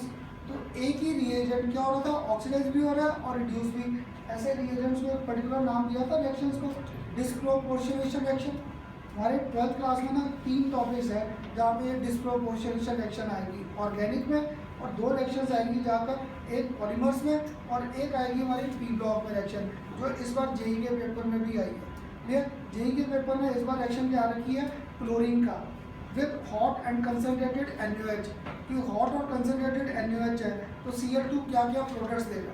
क्लियर? तो वहाँ पे भी ना इनके लॉजिक 3 जगह आएंगी डिस्प्रोपोर्शनेशन, एक पॉलीमर्स में, एक पी ब्लॉक में, और एक आएगी हमारे पास ऑर्गेनिक केमिस्ट्री में। जो गिवन कंपाउंड है that gets oxidise as well as reduce, oxidise करके वो एसिड बना देगा, रिड्यूस गेन ऑफ हाइड्रोजन तो वो कन्वर्ट होगा अल्कोहल में। तो एल्डिहाइड जो है वो मुझे अल्कोहल की भी फॉर्मेशन दे देगा और एसिड की भी, that will serve as our disproportionation reaction. पता नहीं कितनी बार आपको शॉर्ट नोट में आया। क्लियर? तो ऐसे अब लास्ट तुम लोग बता दोगे Cu+, हाँ जी बताओगे इस रिएक्शन में लास्ट वाली में, हाँ जी क्या हो रहा है Cu+, है ना। चलो इसको अगर पहले पकड़ लें, ये क्या कर गया +1 से +2 ऑक्सीडाइज, और ये रिड्यूस कर दिया गेन ऑफ इलेक्ट्रॉन करके। क्लियर?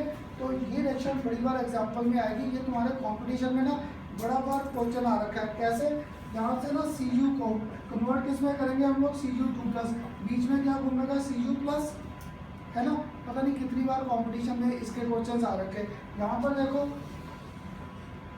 3 कंसेप्ट घूम रहे रिएक्शंस के, घूम रहे 3 कंसेप्ट। पहले स्टेप में कॉपर को कन्वर्ट किया Cu+, दूसरे स्टेप में Cu+ को कन्वर्ट किया Cu2+, एक कॉपर को सीधा किस में ले गया Cu2+। अभी लिखा था ΔG का फॉर्मूला, NfE0 सेल लिखा था, NfE0 सेल याद है हमारे पास। हेंस लॉ क्या कहता था, रिएक्शन एक स्टेप में करूँ या series of step, ΔG same आना चाहिए। तो दैट मीन जो ΔG इसका था that should be sum of these 2 ΔG, इन दोनों का सम होना चाहिए। ऐसे करके इनके न्यूमेरिकल्स आते हैं। अब थोड़ा सा सोच कर आंसर दोगे। ये जो रिएक्शन लिखा है ना, चल अंकुश, ये जो रिएक्शन लिखा है इसमें बताएगा नंबर ऑफ इलेक्ट्रॉन्स कितने इन्वॉल्व है, 2। अभी एक टिप दिया था कि जब भी करना है सिर्फ एक चीज़ को पकड़ो, पूरी रिएक्शन को पकड़ कर फंस जाएंगे। एक चीज़ को पकड़, Cu+ किस में जा रहा है Cu2+, +1 किस में जा रहा है +2, एक इलेक्ट्रॉन चेंज आ रहा है, या Cu+ किस में जा रहा है Cu, +1 किस में जा रहा है 0 में, तो 1 इलेक्ट्रॉन गेन करके जा रहा है। तो यहाँ पे नंबर ऑफ इलेक्ट्रॉन्स इन्वॉल्व क्या थे, 1 थे। क्लियर? हाँ, अगर ये पूछूँ Cu से डायरेक्ट Cu2+, अब 2 इलेक्ट्रॉन्स आ रहे हैं, तो देखो यहाँ पे इलेक्ट्रॉन्स की वेरिएशन आ गई, किसी में 2 किसी में 1 का कंसेप्ट है। इसके बेस पर सबसे ज़्यादा न्यूमेरिकल्स आते हैं। होगा क्या, ये नहीं दूंगा आपको तो पेपर में आपको यहाँ पे मेटल M, यहाँ पे मेटल M, यहाँ पे भी मेटल क्या M, ये सारे मेरे बेसिक्स नहीं आ जाएंगे यहाँ पे यूज में, कि लॉस ऑफ इलेक्ट्रॉन और गेन ऑफ इलेक्ट्रॉन के बेस पे। ये हमारे चैप्टर का सबसे बड़ा बेसिक रहेगा। जहाँ पे मैं सबसे कहता था पेपर में ऐसे क्वेश्चन आएगा, आधा मिनट ही लगेगा, ये टेबल बना लेना। टेबल बना के आइडेंटिफाई कर लो कौन सी चीज़ ऑक्सीडाइज, कौन सी चीज़ रिड्यूस, कौन ऑक्सीडाइजिंग एजेंट है, कौन रिड्यूसिंग। तो देखो कंपटीशन में जो मेरे नंबर पक्के हो सकते हैं वो तो ना छोटी सी गलती के कारण गलत हो जाए, ये नंबर तो हमारे हाथ में रहे पक्का, इन्हीं से देखना हम लोग कहीं ना कहीं अच्छे निकल जाए। क्लियर? अब बताओ एटलीस्ट इलेक्ट्रोकेमिस्ट्री स्टार्ट करने के लिए मुझे एक लॉजिक तो मिल गया सारा का सारा। क्लियर? एक logic, what does oxidation reduction या what does oxidizing and reducing agent stand for, ऐसे रिएक्शंस की स्टडी आ जाएगी यहाँ पर। क्लियर? तो अब चैप्टर को शुरू करने के लिए एटलीस्ट अब आपको 2 डेफिनेशन तो लिखवा सकता था। First, what do you mean bye electrochemistry, and second, कौन सा सेल स्टार्ट करना है सबसे पहले हम लोगों ने, पहला फर्स्ट इलेक्ट्रोलाइटिक सेल, तो 2 डेफिनेशन तो लिखवा सकता था, इलेक्ट्रोकेमिकल सेल और सॉरी इलेक्ट्रोलाइटिक सेल, और अब दूसरा कौन सा, what do you mean by this electrochemistry, लिख लो first electrochemistry. Electrochemistry is the branch of chemistry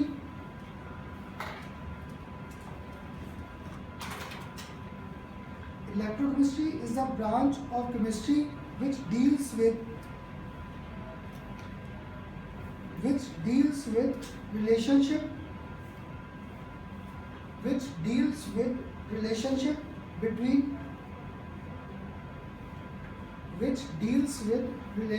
between electric field, between electrical energy and chemical changes taking place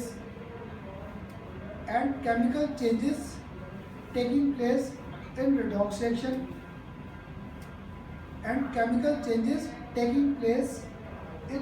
reaction clear. अब बताओ पहला इलेक्ट्रोकेमिस्ट्री को क्लियर हुआ। दूसरा क्या लिखकर बैठे थे, इलेक्ट्रोलाइटिक सेल, याद है इलेक्ट्रोलाइटिक सेल का अभी एक टिप दिया था। ये प्रोसेस क्या था, नॉन स्पॉन्टेनियस, जब तक इलेक्ट्रिसिटी पास करेंगे तब तक रिएक्शन होगी। 10th क्लास तक याद है, ये नहीं करते थे, स्पून है इसके ऊपर कोटिंग करते थे, कभी कॉपर कभी सिल्वर, तो कहाँ रखते थे स्पून को, एनोड पे या कैथोड पे, क्यों? चल एनोड से अगर इसने देखो लॉजिक याद दिया, एनोड से इलेक्ट्रॉन जाते हैं तो कैथोड पे जाकर क्या होता था, गेन, तो कॉपर क्या करेगा, इलेक्ट्रॉन्स गेन करके वहाँ पे डिपॉजिट होता रहेगा।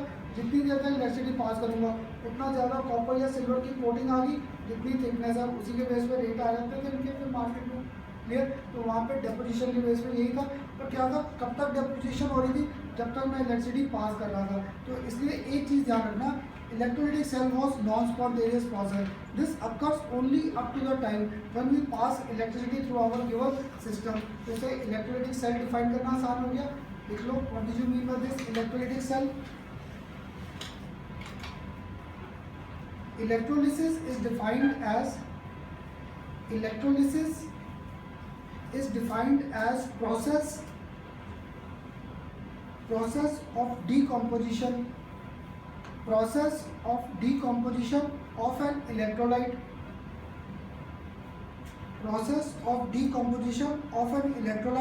by passage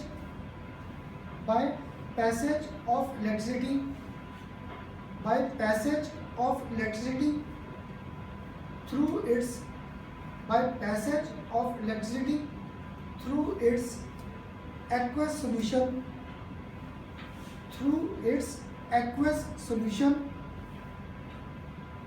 or molten state,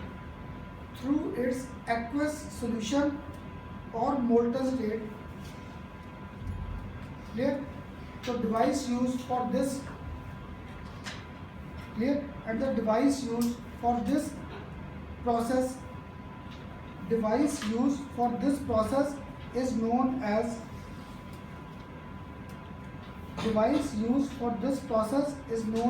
उसको नाम क्या दे दिया, electrolytic cell. Device use for this process is known as electrolytic cell, clear. अब याद है, ये तो अभी सिर्फ चैप्टर स्टार्ट कर रहे थे, अब पहला टॉपिक मेन आ गया, क्या लिखकर बैठा था, मैकेनिज्म। तो मैकेनिज्म के लिए देखो पेपर में पता क्या आज तक ये क्वेश्चन नहीं आया, give mechanism of electrolytic cell, कभी नहीं। आपको सिर्फ रिएक्शन प्रेडिक्शंस आता है, taking place at cathode and anode, ये तो सीबीएसई और कंपटीशन के भी अगर सबसे आसान क्वेश्चन डालने तो यही आ जाता है, रिएक्शन प्रेडिक्शंस कैथोड एनोड। तो इसका एक सिंपल सा एग्जांपल है, तो मेरे पास ये बीकर, इसमें मैंने 2 इलेक्ट्रोड्स कर रखे हैं, एक इलेक्ट्रोड यहाँ पर, एक इलेक्ट्रोड यहाँ पर। अभी स्टार्टिंग था ना, इसमें स्टार्टिंग के लेक्चर में मैं सारे इलेक्ट्रोड किसके ले रहा हूँ, ऑफ प्लेटिनम, क्योंकि प्लेटिनम क्या होता है नेचर में इनर्ट, ये रिएक्शन में पार्ट ही नहीं लेगा, क्लियर। मैंने यहाँ पे इलेक्ट्रोड, अब यहाँ पर सिंपल सा पहला एग्जांपल करने के लिए मैंने सिंपल सा क्या ले लिया, वी कंसीडर मोल्टन NaCl, यहाँ पे मैंने NaCl ले लिया, क्लियर। अब पता क्या, अगर आप मुझे कहोगे खन्ना सर इन इलेक्ट्रोड्स के नाम लिख दो या ये कर दो, मुझे नहीं आते इनके नाम क्या है या कुछ, मुझे इलेक्ट्रोलिसिस का बस एक ही कंसेप्ट याद है। कंसेप्ट क्या याद है, तुम लोग भी बस ये ध्यान रखना, फिर आसान रहेगा आपको। कैटायंस और दूसरे हमारे पास क्या थे, एनायंस। ये मुझे इनका बस एक ही लॉजिक याद है for electrolytic cell. Cations these move toward cathode and anions these move toward anode. ये जहाँ कहीं मुझे साइन कन्वेंशन या किसी में फंस जाता हूँ ना, बस मैं ये लॉजिक ले आता हूँ ध्यान में कि कैटायंस कैथोड पे और एनायंस कहाँ जाते हैं, एनोड। तो कैटायन पे पक्का है, कैटायन पे चार्ज किया पॉजिटिव, अगर कैटायन पे पॉजिटिव है तो कैथोड पे पक्का है हमारे पास चार्ज क्या आ जाएगा, नेगेटिव। क्लियर। एनायंस पे चार्ज किया था नेगेटिव, तो पक्का है this anode will carry positive charge. Physics में एटलीस्ट इतना तो किया ना, जब ये दिखाते हैं बड़ी लाइन और स्मॉल, एक नेगेटिव और एक पॉजिटिव रिप्रेजेंट कर रहा था, स्मॉल रिप्रेजेंट नेगेटिव और जो बिगर लाइन थी दिस रिप्रेजेंट्स आवर पॉजिटिव। ये आ गया। तो अब तो तुम में से कोई बता देगा एनोड क्या था और कैथोड क्या था।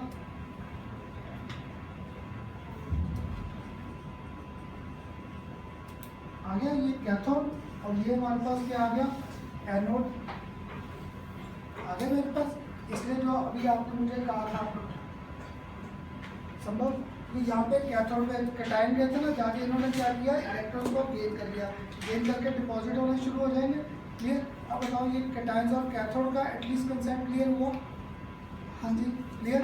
तो अब मुझे रिएक्शन प्रोड्यूस करना था NaCl मोल्टन का, तो ये NaCl टूट कर क्या देगा, Na+ और साथ में Cl नेगेटिव। क्लियर। अब मैं इजीली प्रिडिक्ट कर सकता था reaction taking place at cathode and reaction taking place eight, कहाँ पे करनी है मुझे प्रिडिक्ट, एट एनोड। कैथोड और एनोड की रिएक्शन प्रिडिक्ट करनी थी मुझे। कैथोड का एक ही बेसिस याद था, क्या कहते हैं यहाँ पर कैटायन, तो कैथोड पे क्या आएगा, सोडियम प्लस या Cl नेगेटिव। कैटायन सोडियम प्लस आ गया, तो यहाँ पर सोडियम प्लस क्या किया इसने, 1 electron gain, we get formation of sodium, है ना। एनोड पे कौन गया, एनाइन पे चार्ज किया था नेगेटिव, ये कन्वर्ट किस में कर गया, Cl। सामने क्या आ गया, 1 इलेक्ट्रॉन, स्टेबल है Cl नहीं ना, तो ये Cl इमीडिएटली कंबाइन कर जाएगा with second Cl to give us evolution of Cl2 gas. एक तो देखो रिएक्शंस आ गई एज सच, ये मैंने सेपरेट इसलिए लिखा था कि मुझे आपके साथ टर्म्स क्लियर करनी थी। यहाँ पे पहला प्रोडक्ट ही स्टेबल आ रहा था, first change product was stable, तो sodium was obtained as primary change. यहाँ पे सोडियम ऑब्टेन किया था as primary change product. Clear. यहाँ पर पहला प्रोडक्ट स्टेबल था नहीं था, ये दूसरे Cl से इमीडिएटली कंबाइन कर रहा था तो गिव एवोल्यूशन ऑफ Cl2, तो Cl2 was obtained as our secondary change product. तो ये मेरे पास यहाँ पर क्या था, this was obtained as our secondary change product.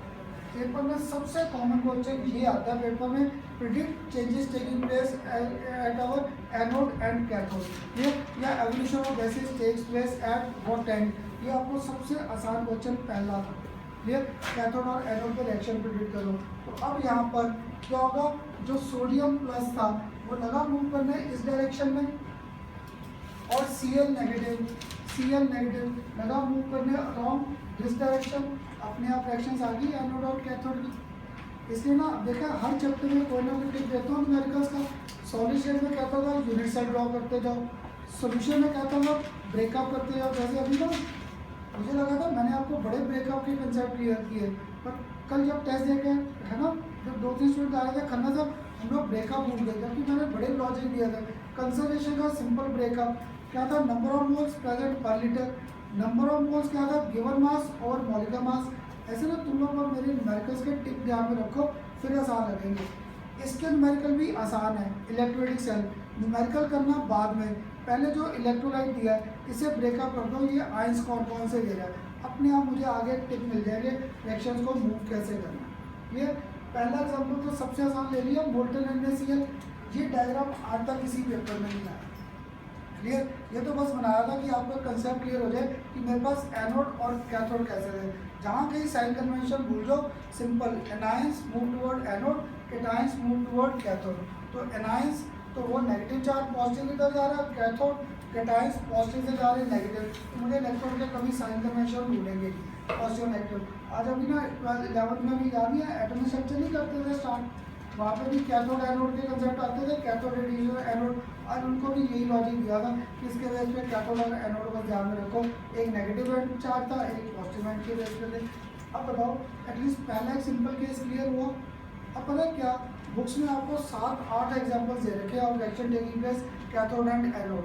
या जो आप में से लिटिल ICSE बोर्ड के स्टूडेंट, याद है आपको जो 10th में पढ़े थे ये रिएक्शंस इलेक्ट्रोलिसिस के प्रोडक्ट करने 10-11, तो आपको कहते हैं ना जो मेरे बेटे के फ्रेंड्स थे वो सारे रात को, मेरा घर पे ग्रुप खत्म होता था 9-9:30 पे, तो 10 बजे आ जाते थे कई बार, हफ्ते में एक आध बार। तो आगे मुझसे ऐसे अंकल नहीं हमें ना तो ये रिएक्शन याद नहीं होते, लॉजिक दे दो। तब मैंने उन्हें ये लॉजिक दिया था 12th क्लास से उठाकर, तो यहाँ पर ना एक हमारे पास कंसेप्ट आएगा ऑफ ओवर वोल्टेज, उसके बेस पे ना मुझे सारी रिएक्शन को टाइम ही नहीं करना पड़ेगा। कैसे, पहला एग्जांपल तो मैंने आसान लिख दिया। अब 3-4 सॉल्यूशंस और पकड़े जिनके हमें रिएक्शंस प्रिडिक्ट करनी है, taking place at cathode and reaction taking place at anode.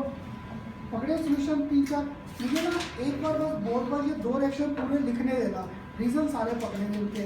एक बार मैंने आपके साथ यहाँ पर सॉल्यूशन ले लिया एक्वस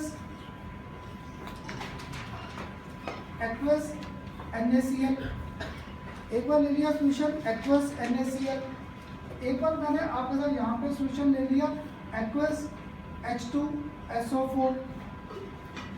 ये जब मैंने वर्ड दिया एक्वस NaCl, देखो पहला केस तो बड़ा आसान था, मोल्टन में कोई कंपैरिजन नहीं था, एक Na था और एक Cl, दोनों के रिएक्शन प्रॉपर आ गए। अब जब एक्वस NaCl लिया, आपको टिप क्या दिया, रिएक्शन का मुझे प्रेडिक्शन याद नहीं रहता कैथोड पे क्या एनोड, पहले बस इनको ब्रेकअप कर दो क्या क्या देंगे। तो ये NaCl, ये मुझे टूट कर क्या दे देगा Na प्लस और सामने Cl नेगेटिव, जो वाटर था वाटर ये हमें टूट कर दे देगा H प्लस और सामने OH नेगेटिव। अब मुझे रिएक्शन प्रिडिक्ट करनी थी कहाँ पे, टेकिंग प्लेस एट एनोड, और second reaction taking place at cathode.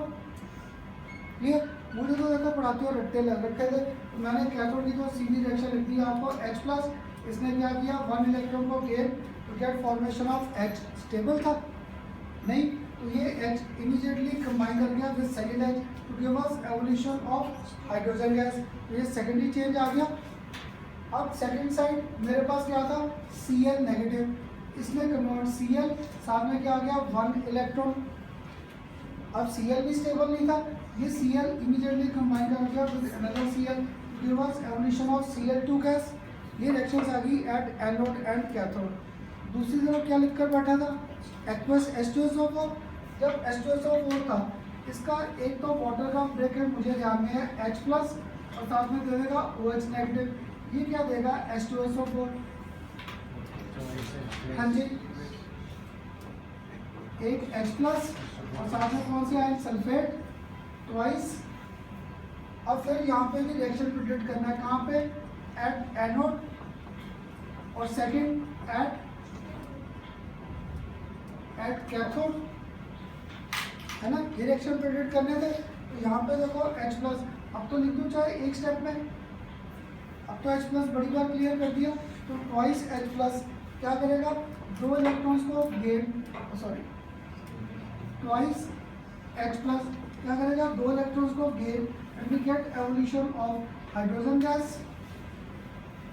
आगे ये कैथोड का रिएक्शन, दूसरा रिएक्शन कौन सा करना था एनोड।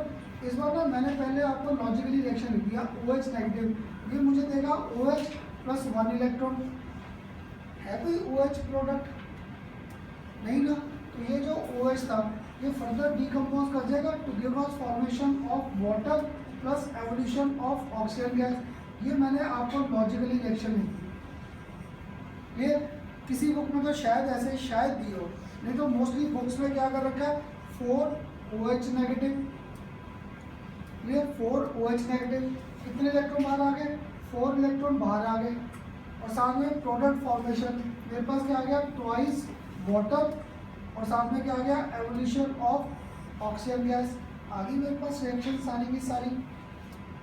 अब देखो जब मैं लिख रहा था आपसे कहा थोड़ी देर सारे चुप रहना, तो किसी के तो मन में डाउट चल रहा होगा खन्ना सर जब आप यहाँ पे करेंगे आपने क्या किया, Cl नेगेटिव की रिएक्शन कर दी एनोड पे।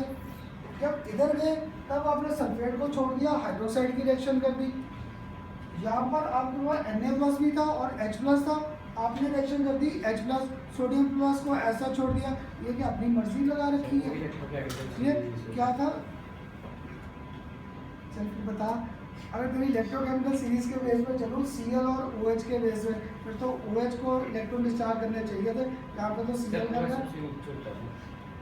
मुझे वैल्यूज देख याद नहीं है, पर मुझे इतना पक्का जाना, घर जाके देखना हाइड्रोक्साइड की वैल्यू क्या थी, ज़्यादा थी, Cl की कम थी, और यहाँ पे तो रिएक्शन उल्टा हो गया। इसलिए थोड़ी देर मुझे बोलने दो, बड़ा शौक है मुझे बोलने का, थोड़ी देर बोलने दो बस, फिर तुम लोग शुरू हो जाया करो। थोड़ी देर बस मुझे क्वान्टिटी में ना फ्लो चलने दिया गया। तो यहाँ पे जब ये था, ये यहाँ पे ना कंसेप्ट था, पता क्या था, 10 तक तो आपको रट्टे लगाने पड़ते थे। याद है, यहाँ पे अभी मैंने NaCl दिया, हो सकता है कॉपर क्लोराइड का सोल्यूशन दे देता या सिल्वर क्लोराइड का दे देता, सोल्यूशन चेंज करेंगे। तो यहाँ पे मेरे साथ एक चीज़ ध्यान रखना, यहाँ पे Na+ था और H+ था। देखो जो संभव को तो सीरीज याद थी, मुझे सीरीज साइड कोई नहीं याद रखती। मुझे सोडियम का छोटी क्लास से कंसेप्ट याद था, सोडियम तो कहाँ रखते थे, केरोसिन में। ये क्यों रखते थे, ये तो ये आग पकड़ लेता, क्यों, क्योंकि ये तो खुद चाहता है एक इलेक्ट्रॉन लूज करना। तो यहाँ पे ये गेन कहाँ से करेगा, यहाँ पे तो सोडियम लूज करके खुश है क्योंकि ये स्टेबल हो रहा था। तो H+ यहाँ पे पिक्चर में आ गया। एक बार करना था, ये क्या लॉजिक था। अब याद करो इलेक्ट्रोकेमिकल सीरीज में मैंने आपको टिप दिया था, ग्रुप 1 और group 2 were having tendency always to lose electron, वो हमेशा इलेक्ट्रॉन लूज करते हुए। तो यहाँ पे ये गेन तो कभी कर ही नहीं सकते, इसलिए सीरीज जब करेंगे ना इलेक्ट्रोकेमिकल, याद रखना सोडियम ग्रुप 1 और ग्रुप 2 इन सब की वैल्यूज क्या थी, माइनस थी, और हाइड्रोजन की वैल्यू क्या आती थी, जीरो। तो दैट मीन जिन इलेक्ट्रॉन्स की वैल्यू माइनस थी, these are having tendency to lose electron, and hydrogen was having tendency to gain electron. तो यहाँ पे hydrogen was having more tendency to gain, that's why we are getting evolution of hydrogen gas. जैसे 10th तक तो सबने bio पढ़ी है ना, वहाँ पे थ्योरी नहीं होती थी, डार्विन थ्योरी वगैरह होती थी एवोल्यूशन की, सर्वाइवल ऑफ फिटेस्ट होता था। जो बायो के स्टूडेंट हो, जब 10th तक तो सबने बायो पढ़ी, तो वहाँ पे डार्विन थ्योरी होती थी, सर्वाइवल ऑफ फिटेस्ट, जो स्ट्रॉन्ग है वो एग्जिस्ट करेगा, दूसरा क्या फेल हो जाता है। तो यहाँ पे क्या था, H+ was having more reduction electron potential, that is it was having more tendency to gain electron, that's why we were getting evolution of hydrogen gas। और यहाँ पे ना Cl नेगेटिव और OH नेगेटिव में वैल्यूज के base पे OH negative को reaction में पार्ट लेना चाहिए था, पर दीज हाइड्रोक्साइड आयंस और हैवी, ये जो हाइड्रोक्साइड आयंस है ना हैवी थे, इनकी मोबिलिटी क्या थी, slow. So we increase voltage, मैंने वोल्टेज बढ़ाई to increase mobility of hydroxide ions. तो जब मैं वोल्टेज बढ़ाऊंगा, मैं सिर्फ वोल्टेज को कह तो नहीं सकता था जहाँ हाइड्रोक्साइड के पास Cl के पास नहीं जाना, तो मैंने वोल्टेज बढ़ाई थी to increase mobility of hydroxide ions, but Cl negative ions these were lighter, ये लाइटर थे, तो दीज गेन मोर एनर्जी, तो movement of these ion increases, तो these ions reach our electron first, ये इलेक्ट्रॉन पर पहले पहुंच गए और जाके अपने इलेक्ट्रॉन्स क्या कर दिया, discharge. This whole concept is given name, इस पूरे का नाम क्या दे रखा है, over voltage concept. This whole is known as our over voltage concept. ये सारा ओवर वोल्टेज कंसेप्ट था, ये CBSE में बड़ी बार ना आपको एक्सप्लेन करना आ रखा है। और क्या होगा, आपको कहता था ना वैल्यूज याद करने की जरूरत नहीं है, वो तो मैं दूंगा आपको पेपर में कि दो according to reduction electron potential Cl negative, OH negative should have discharged its electron, but while chlorine gas was liberated at anode, तो concept clear हुआ, because these hydroxide ions were heavy in nature। अगर heavy थे, we increase the voltage to increase mobility of hydroxide ions, but our Cl negative gain energy and their movement becomes faster, so they reach their electron first। ये anode में पहले पहुंचकर अपने electrons क्या कर दिया, discharge, and we get evolution of Cl2 gas. तो मेरे साथ में याद रखना ये ओवर वोल्टेज कंसेप्ट, जब भी हाइड्रोक्साइड को कंपेयर करेंगे, ये टिप था, ये इतने आपके रिएक्शन पढ़े ना, ये जो हाइड्रोक्साइड आयन है, ये जो हाइड्रोक्साइड आयन है, जब भी ये कॉन्टेक्ट में आएंगे किसके साथ, विद हेलाइड्स, जब भी हेलाइड्स के साथ है, we always have this over voltage concept coming into picture, that is always we get evolution of halogen gas. और यहाँ पे भी फ्लोरीन को नहीं पकड़ेंगे, याद है फ्लोरीन को 11th क्लास से छोड़ रखा है, वो ऑर्गेनिक में पकड़ेंगे एक specific reaction, Swarts reaction. Clear. वो शायद इस बार CBSE या CBSE में शायद आया स्मार्ट सेक्शन की सिग्निफिकेंस क्या थी, क्लियर। तो उसको पकड़ेंगे वहाँ। अभी ये तो ध्यान रहेगा क्लोराइड, ब्रोमाइड और आयोडाइड जहाँ पे भी आ गए we always get evolution of their corresponding gas. Cl था तो क्लोरीन, Br था तो ब्रोमीन गैस, आयोडीन है तो आयोडीन गैस इवॉल्व हो जाएगी whenever we have got hydroxide. और यहाँ पर बाकी सबके साथ जब भी हाइड्रोक्साइड आ गया, सल्फेट या दूसरे कौन से आयंस आ गए, nitrate, we always get evolution of oxygen gas, क्योंकि ये दोनों ही हैवी थे। जब वोल्टेज बढ़ाई तो यहाँ पे दोनों हैवी थे, तो मूवमेंट के बेस पे या लॉजिक्स के बेस पे हाइड्रोक्साइड ने अपने इलेक्ट्रॉन डिस्चार्ज कर दिए। ये किसी पेपर में ना रीजनिंग भी मैंने पढ़ी, पर आपको ये रिएक्शन जरूर आती है, predict reaction taking place cathode anode. तो बुक में ना 7-8 एग्जाम्पल दे रखे हैं, उन सबको रट्टा लगाना बड़ा मुश्किल है, पर एटलीस्ट लॉजिक पकड़ो। और आज के लॉजिक में ना एक मैंने अभी बेसिक ले रखा था, मैंने इलेक्ट्रोड बार कर रखे। मैंने इलेक्ट्रोड किसके ले रखे आज पूरे लेक्चर में, just these are of platinum.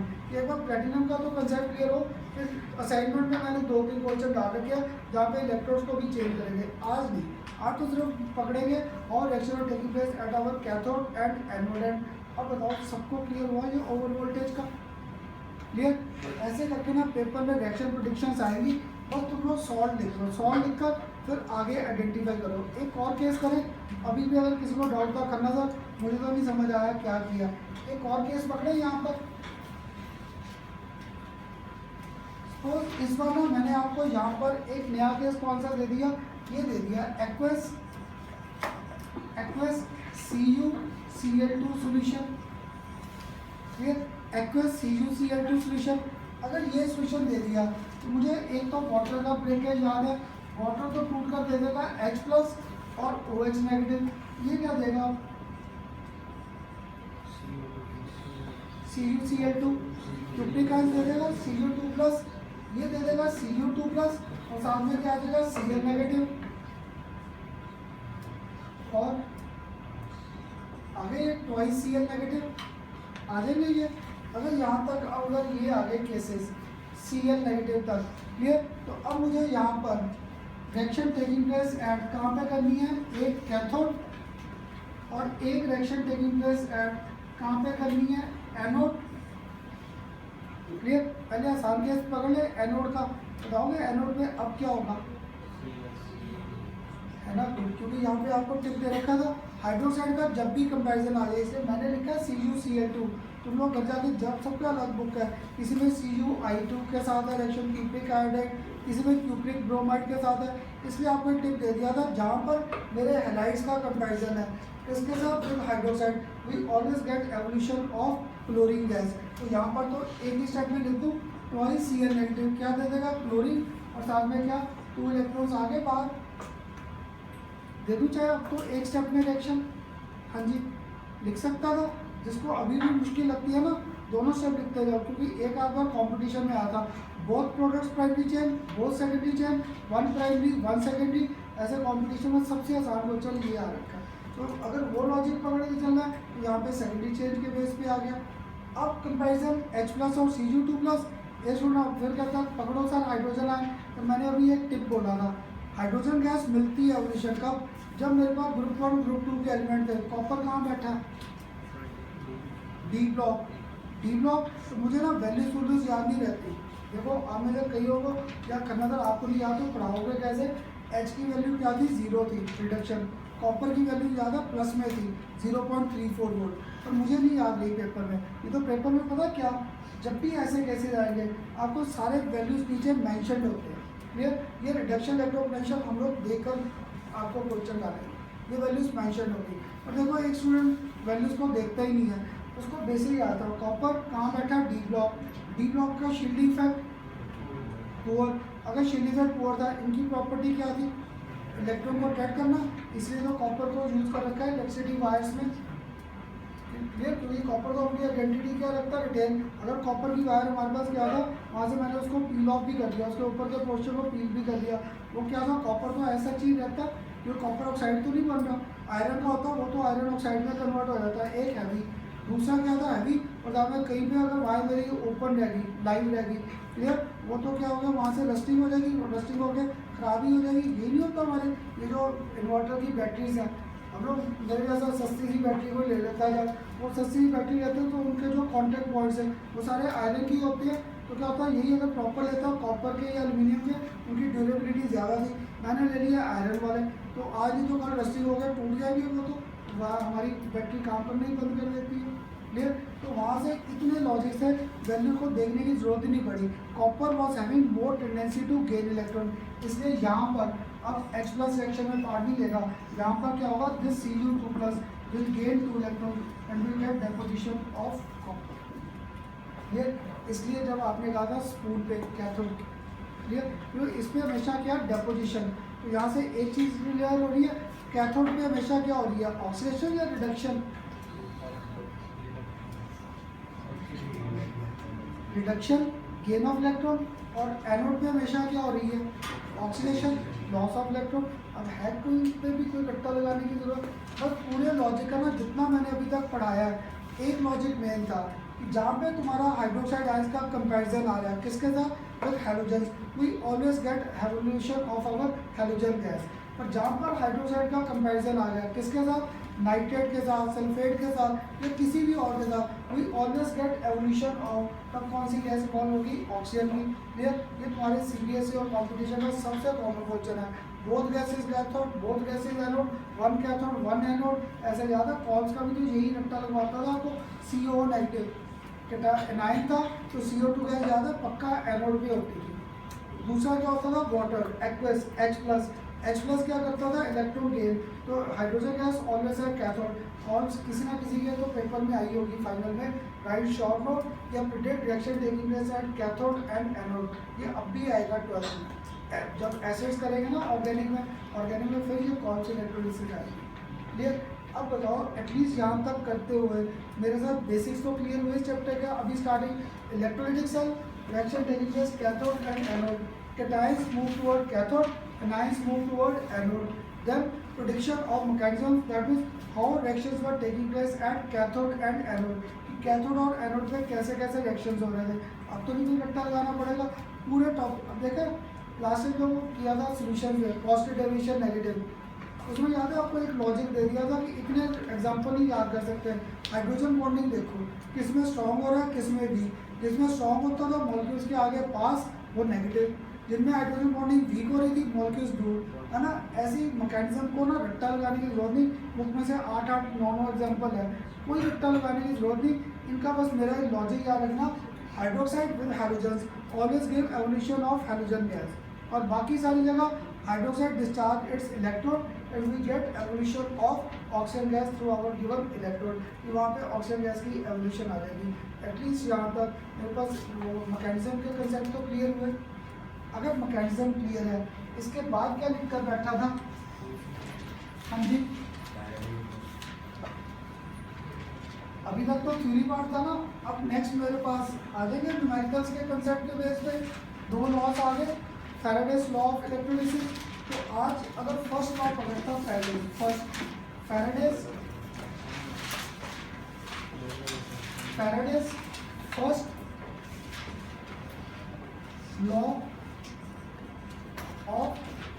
First law of electrolysis,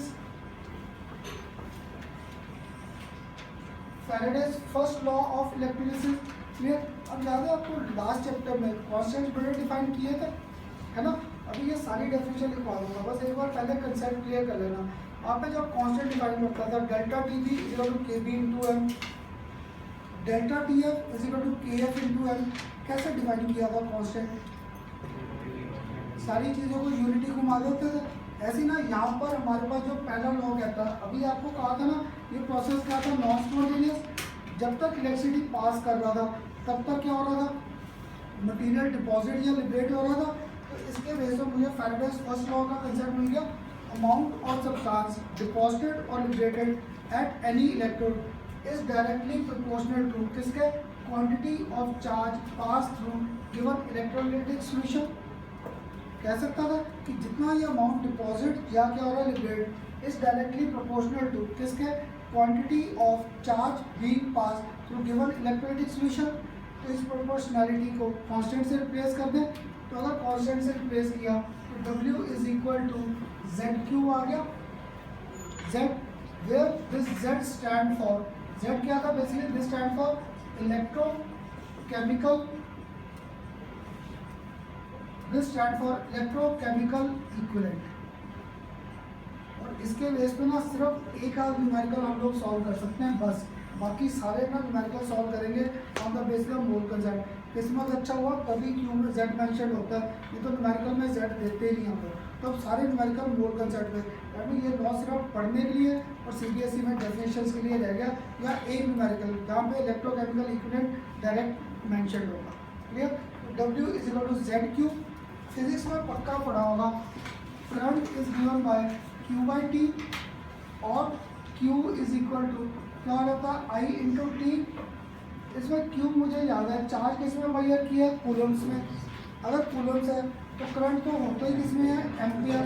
तो टाइम है ना, यहाँ पे टाइम का हमेशा ध्यान रखना, टाइम हमेशा किस में है, सेकंड्स में।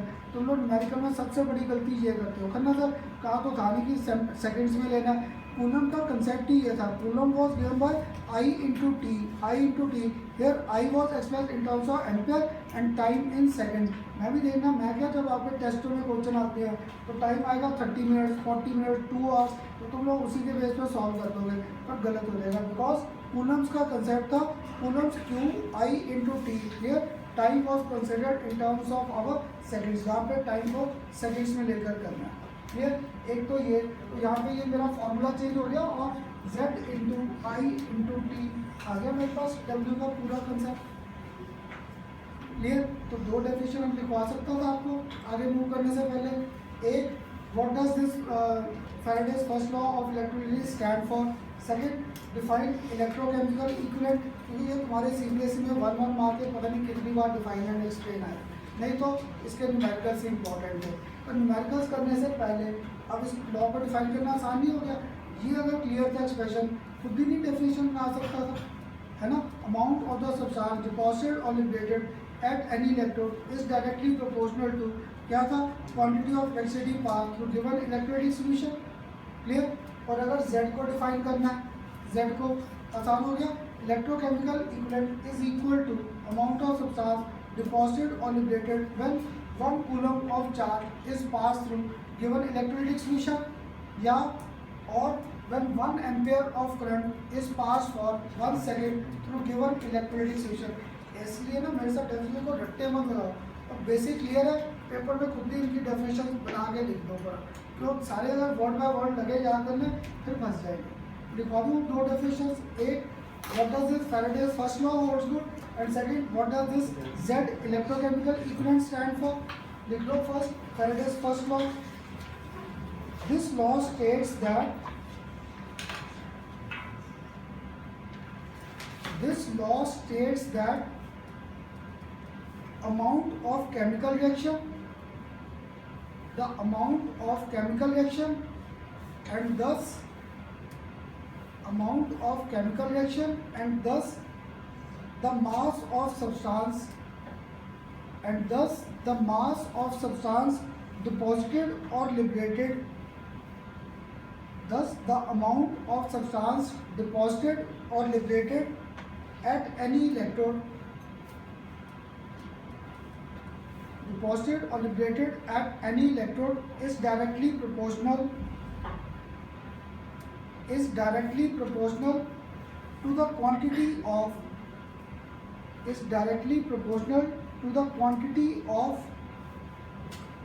electricity passed किससे pass, through given electrolytic solution,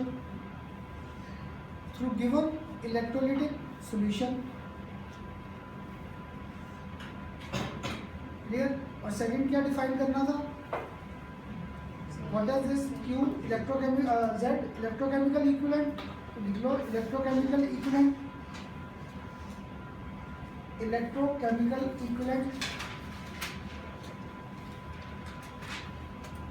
इसको सिंपल क्या दे रखा है, Z। It may be defined as amount It may be defined as amount of substance deposited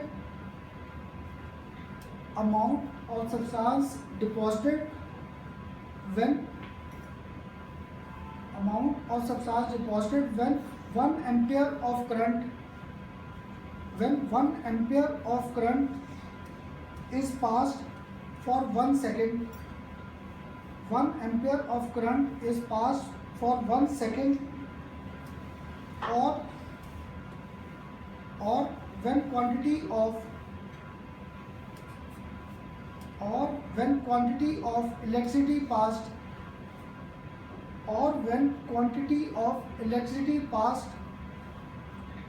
through given electrolytic solution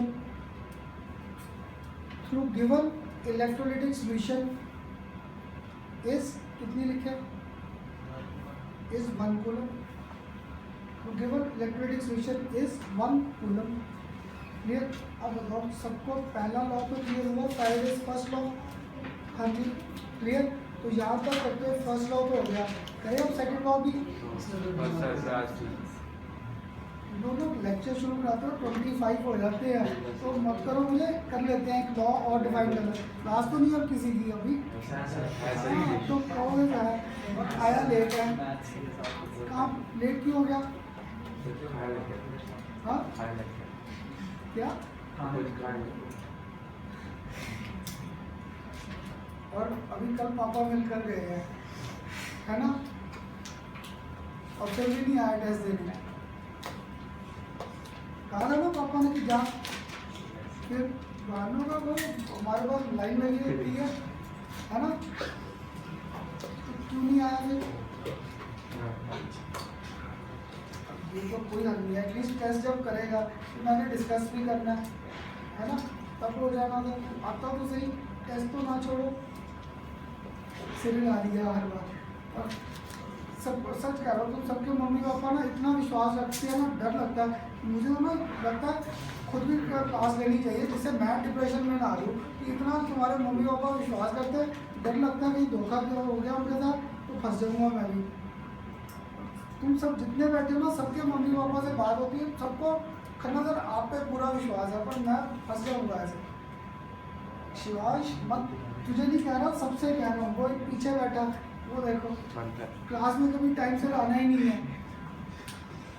तुम लोग क्यों मुझे बदनाम करते हो इतना? हाँ परम. और याद है तुम्हारे साथ कहता था ना 11th का जब दूसरा ग्रुप बनता है, कभी उनके ग्रुप को पूछना, तुम्हारे ग्रुप में भी उन्होंने कहा डांट किसी को नहीं लगी. 11th में सिर्फ तुम्हारे ग्रुप में डांट लगती है ना. अभी भी वही है. 11th का जो इसका भी दूसरा ग्रुप बना है, वो पता नहीं क्या चक्कर है. 5 बजे और 7 बजे उनमें सारा ग्रुप ऐसा कलाकार मिलता है ना, डांट ही लगानी पड़ती है उनको बड़ी. तुम्हारे ग्रुप में भी याद है 2-3 तो भाग गए थे, फिर 2-3 को डांट लगी, भाग गए कहीं. ऐसे ही इस बार हो रहा है. उनके ग्रुप में भी ऐसे स्टूडेंट मिले हैं ना, पढ़ने में तो अच्छे हैं, 2-3 लीटर फार की है शायद अच्छे, पर शरारतों में भी 1 नंबर से बढ़कर हैं सारे. तो तुम लोग ना ऐसे टेस्ट मत छोड़ो, बार बार कह रहा हूँ. अभी से भी ट्रैक पे आ जाओ, अभी भी टाइम है अपने पास. करें एक और लॉ जो था कर लो. थोड़ी देर बातें इसलिए की, देखो सिंपल सा लॉ, बस डेफिनेशन हो जाएंगी ना, फिर नेक्स्ट टाइम क्या होगा, एटलीस्ट हमें उनके पास न्यूमेरिकल स्टार्ट करेंगे. क्लियर? कर ले क्यों ऐसा मूव. चलो फिर सेकंड कर लो एक. This was our Faraday's second law of electrolysis. Faraday's second law of electrolysis. ये ना पेपर में सिर्फ CBSE के दोनों लॉज की डेफिनेशन इंपॉर्टेंट है. ये तो कॉम्पिटिशन तक इनके न्यूमेरिकल्स आते हैं. न्यूमेरिकल पता क्या, कभी 1 सेल का क्वेश्चन आता है, कभी 2 सेल्स का क्वेश्चन आता है, कभी आपको 3 सेल्स के कनेक्शन पे क्वेश्चन आते हैं. जहाँ पे 3 सेल्स आ रहे हैं वहाँ पे रेशियोज के बेस पे क्वेश्चन आने लगते हैं, क्वांटिटी ऑफ डेंसिटी या क्वांटिटी ऑफ अमाउंट डिपॉजिटेड और लिबरेटेड के बेस पे. तो ये ना जब फैराडेज सेकंड लॉ करना था, मुझे एक बार सोच के बताना मैंने क्या किया. ऐसे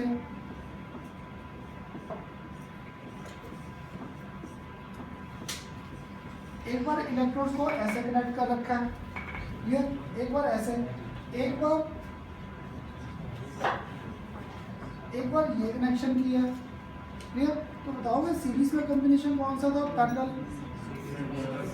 हाँ जी, ये पैरेलल कॉम्बिनेशन है ना। तो पैरेलल में क्या था, यहाँ से जो करंट पास किया वो 3 हिस्सों में डिवाइड हो रहा था, है ना। यहाँ पे सेम करंट जा रहा था, यानी मुझे इस लॉ में ये कॉम्बिनेशन लेना पड़ेगा, क्योंकि क्वांटिटी ऑफ चार्ज जो पास करेंगे दैट विल बी सेम। तो क्या होता है, सबसे आसान इसका कंसेप्ट या न्यूमेरिकल ये था कि when we connect this electrochemical electricity cells in series, जब भी इनको सीरीज में कनेक्ट करूँगा, then amount of substance deposited or liberated was directly proportional to equivalent mass of that substance। वो equivalent mass of that substance पे concept आ गया, clear. तो क्या था, तुम लोग ये बोलते हो कंप्रेसर क्या फर्क है, सेल्स को कनेक्ट ही तो करना है। देखो जब ऐसे कनेक्ट किया तो यहाँ पे तो क्या हो गया, मेरे पास करंट अलग अलग चला गया। अगर करंट अलग अलग गया तो चार्ज भी अलग अलग जाएगा, तब तक कोई कंसेप्ट ही नहीं बना मेरे पास। तो मैंने क्या किया, इसको जब कनेक्ट कर दिया सीरीज में, that means equal charge will flow through them. तो देखा किसी को 1 इलेक्ट्रॉन चाहिए, किसी को 2 चाहिए, किसी को 3, तो हर बार अमाउंट डिपॉजिट विल वेरी। ये इनके क्वेश्चन सबसे ज़्यादा आते हैं कॉम्पिटिशन में। जब कॉम्बिनेशन दे दूँ, 2 कॉम्बिनेशन या 3 का कॉम्बिनेशन या एक ही सेल के कॉम्बिनेशन के बेस पे न्यूमेरिकल्स आ जाएंगे। तो मुझे ना इस लॉ को अब डिफाइन करना या एक्सप्लेन करना आसान हो गया। क्या करूँ, अब यहाँ पर 2 ले लें सोल्यूशंस, एक बीकर ये और एक बीकर ये। एक इलेक्ट्रोड यहाँ पर, ऐसे ही एक इलेक्ट्रोड यहाँ पर,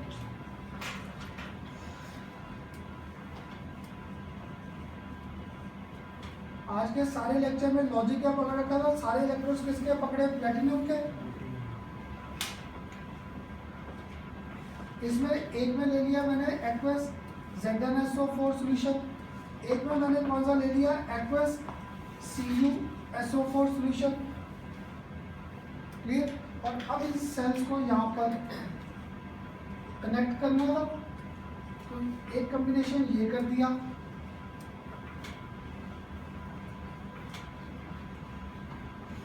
एक कॉम्बिनेशन ये और एक कॉम्बिनेशन ऊपर घुमा दिया यहाँ पर।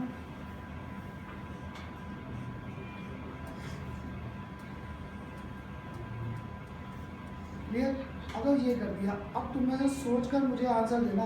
मैं फिर भूल गया एनोड कौन सा होगा, कैथोड कौन सा होगा। या ये सेल मैंने सीरीज में कनेक्ट किया है या पैरेलल, है ना, क्योंकि ये एंड कौन सा था, पॉजिटिव, और ये एंड क्या था, नेगेटिव था। क्लियर। ये एंड हमारा घूम रहा था पॉजिटिव, ये एंड कौन सा घूम रहा था, नेगेटिव। क्लियर। तो बीच में पॉजिटिव नेगेटिव को कंबाइन किया। अब फिर एनोड कैथोड भी बता दोगे, है ना। ये मेरे पास एनोड और ये मेरे पास कैथोड। तो मुझे ना हर बार रिएक्शन कहाँ में चाहिए, कैथोड, क्योंकि कैथोड भी डेपोजिशन और लिबरेशन है, बाकी वो तो डिस्चार्ज ही हो रहे हैं इलेक्ट्रॉन्स, है ना। इसलिए मुझे हर बार डेपोजिशन के कंसेप्ट तो यहीं से आएंगे। तो तुम लोग शुरू से क्या करता था, इन सेलों को पहले तोड़ो। क्या दिया था, जिंक सल्फेट। तो जिंक सल्फेट टूट कर क्या दे देगा, Zn2+, और साथ में क्या देगा, सल्फेट आयंस। यहाँ पे CuSO4 टूट कर क्या दे देगा, Cu2+, और साथ में कौन से आयंस आ जाएंगे, सल्फेट। अब बताओगे इसकी कैथोड की रिएक्शन। कैथोड कैटायंस गए, Zn2+, क्या करेगा, 2 इलेक्ट्रॉन्स को gain, get deposition of zinc. तो ये इलेक्ट्रॉन धीरे धीरे क्या होने लगेगा, ठीक। यहाँ पर reaction taking place at cathode, copper 2+, इसने भी क्या किया, 2 इलेक्ट्रॉन्स को गेन कॉपर।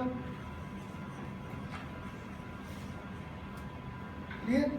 अब तुम लोग बताओगे, मैंने जल्दी में जिंक के साथ रिएक्शन लिख दी, तुम में से कोई रोका क्यों नहीं मुझे करना था, और हाइड्रोजन से क्यों नहीं लिखी। क्योंकि अभी एक टिप दिया था कि मुझे वैल्यूज याद नहीं रहती, हाइड्रोजन की वैल्यूज मुझे नहीं याद रहती। पर ये तो ध्यान है, जिंक और कॉपर कहाँ घूम रहे, डी ब्लॉक। शील्डिंग इफेक्ट क्या था, तो इनकी प्रॉपर्टी क्या थी, इलेक्ट्रॉन्स को ज़्यादा अट्रैक्ट करना। और मुझे इनकी वैल्यू सबकी तो नहीं याद, पर कॉपर की तो पक्का याद है। Copper was having value 0.34 volt, 0.34 था, तो कर गया गेन ये इलेक्ट्रॉन। क्लियर। अब बताओ, एटलीस्ट रिएक्शन तो क्लियर हुई। तो क्या था, when these electrochemical cells were connected in series, तो क्या था, जितना चार्ज इधर से फ्लो करेगा उतना ही चार्ज उधर से फ्लो करेगा। तो इसके बेस पे ना हमारे पास एक रिलेशन आ जाता है, तो सिर्फ पढ़ने के लिए है। न्यूमेरिकल्स में मोर कंसेप्ट यूज आएगा। क्या था इसमें relation, amount of substance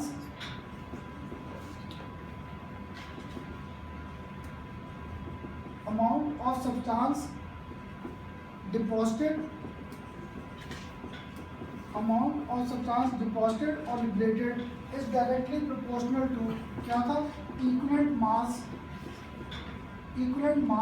of that substance,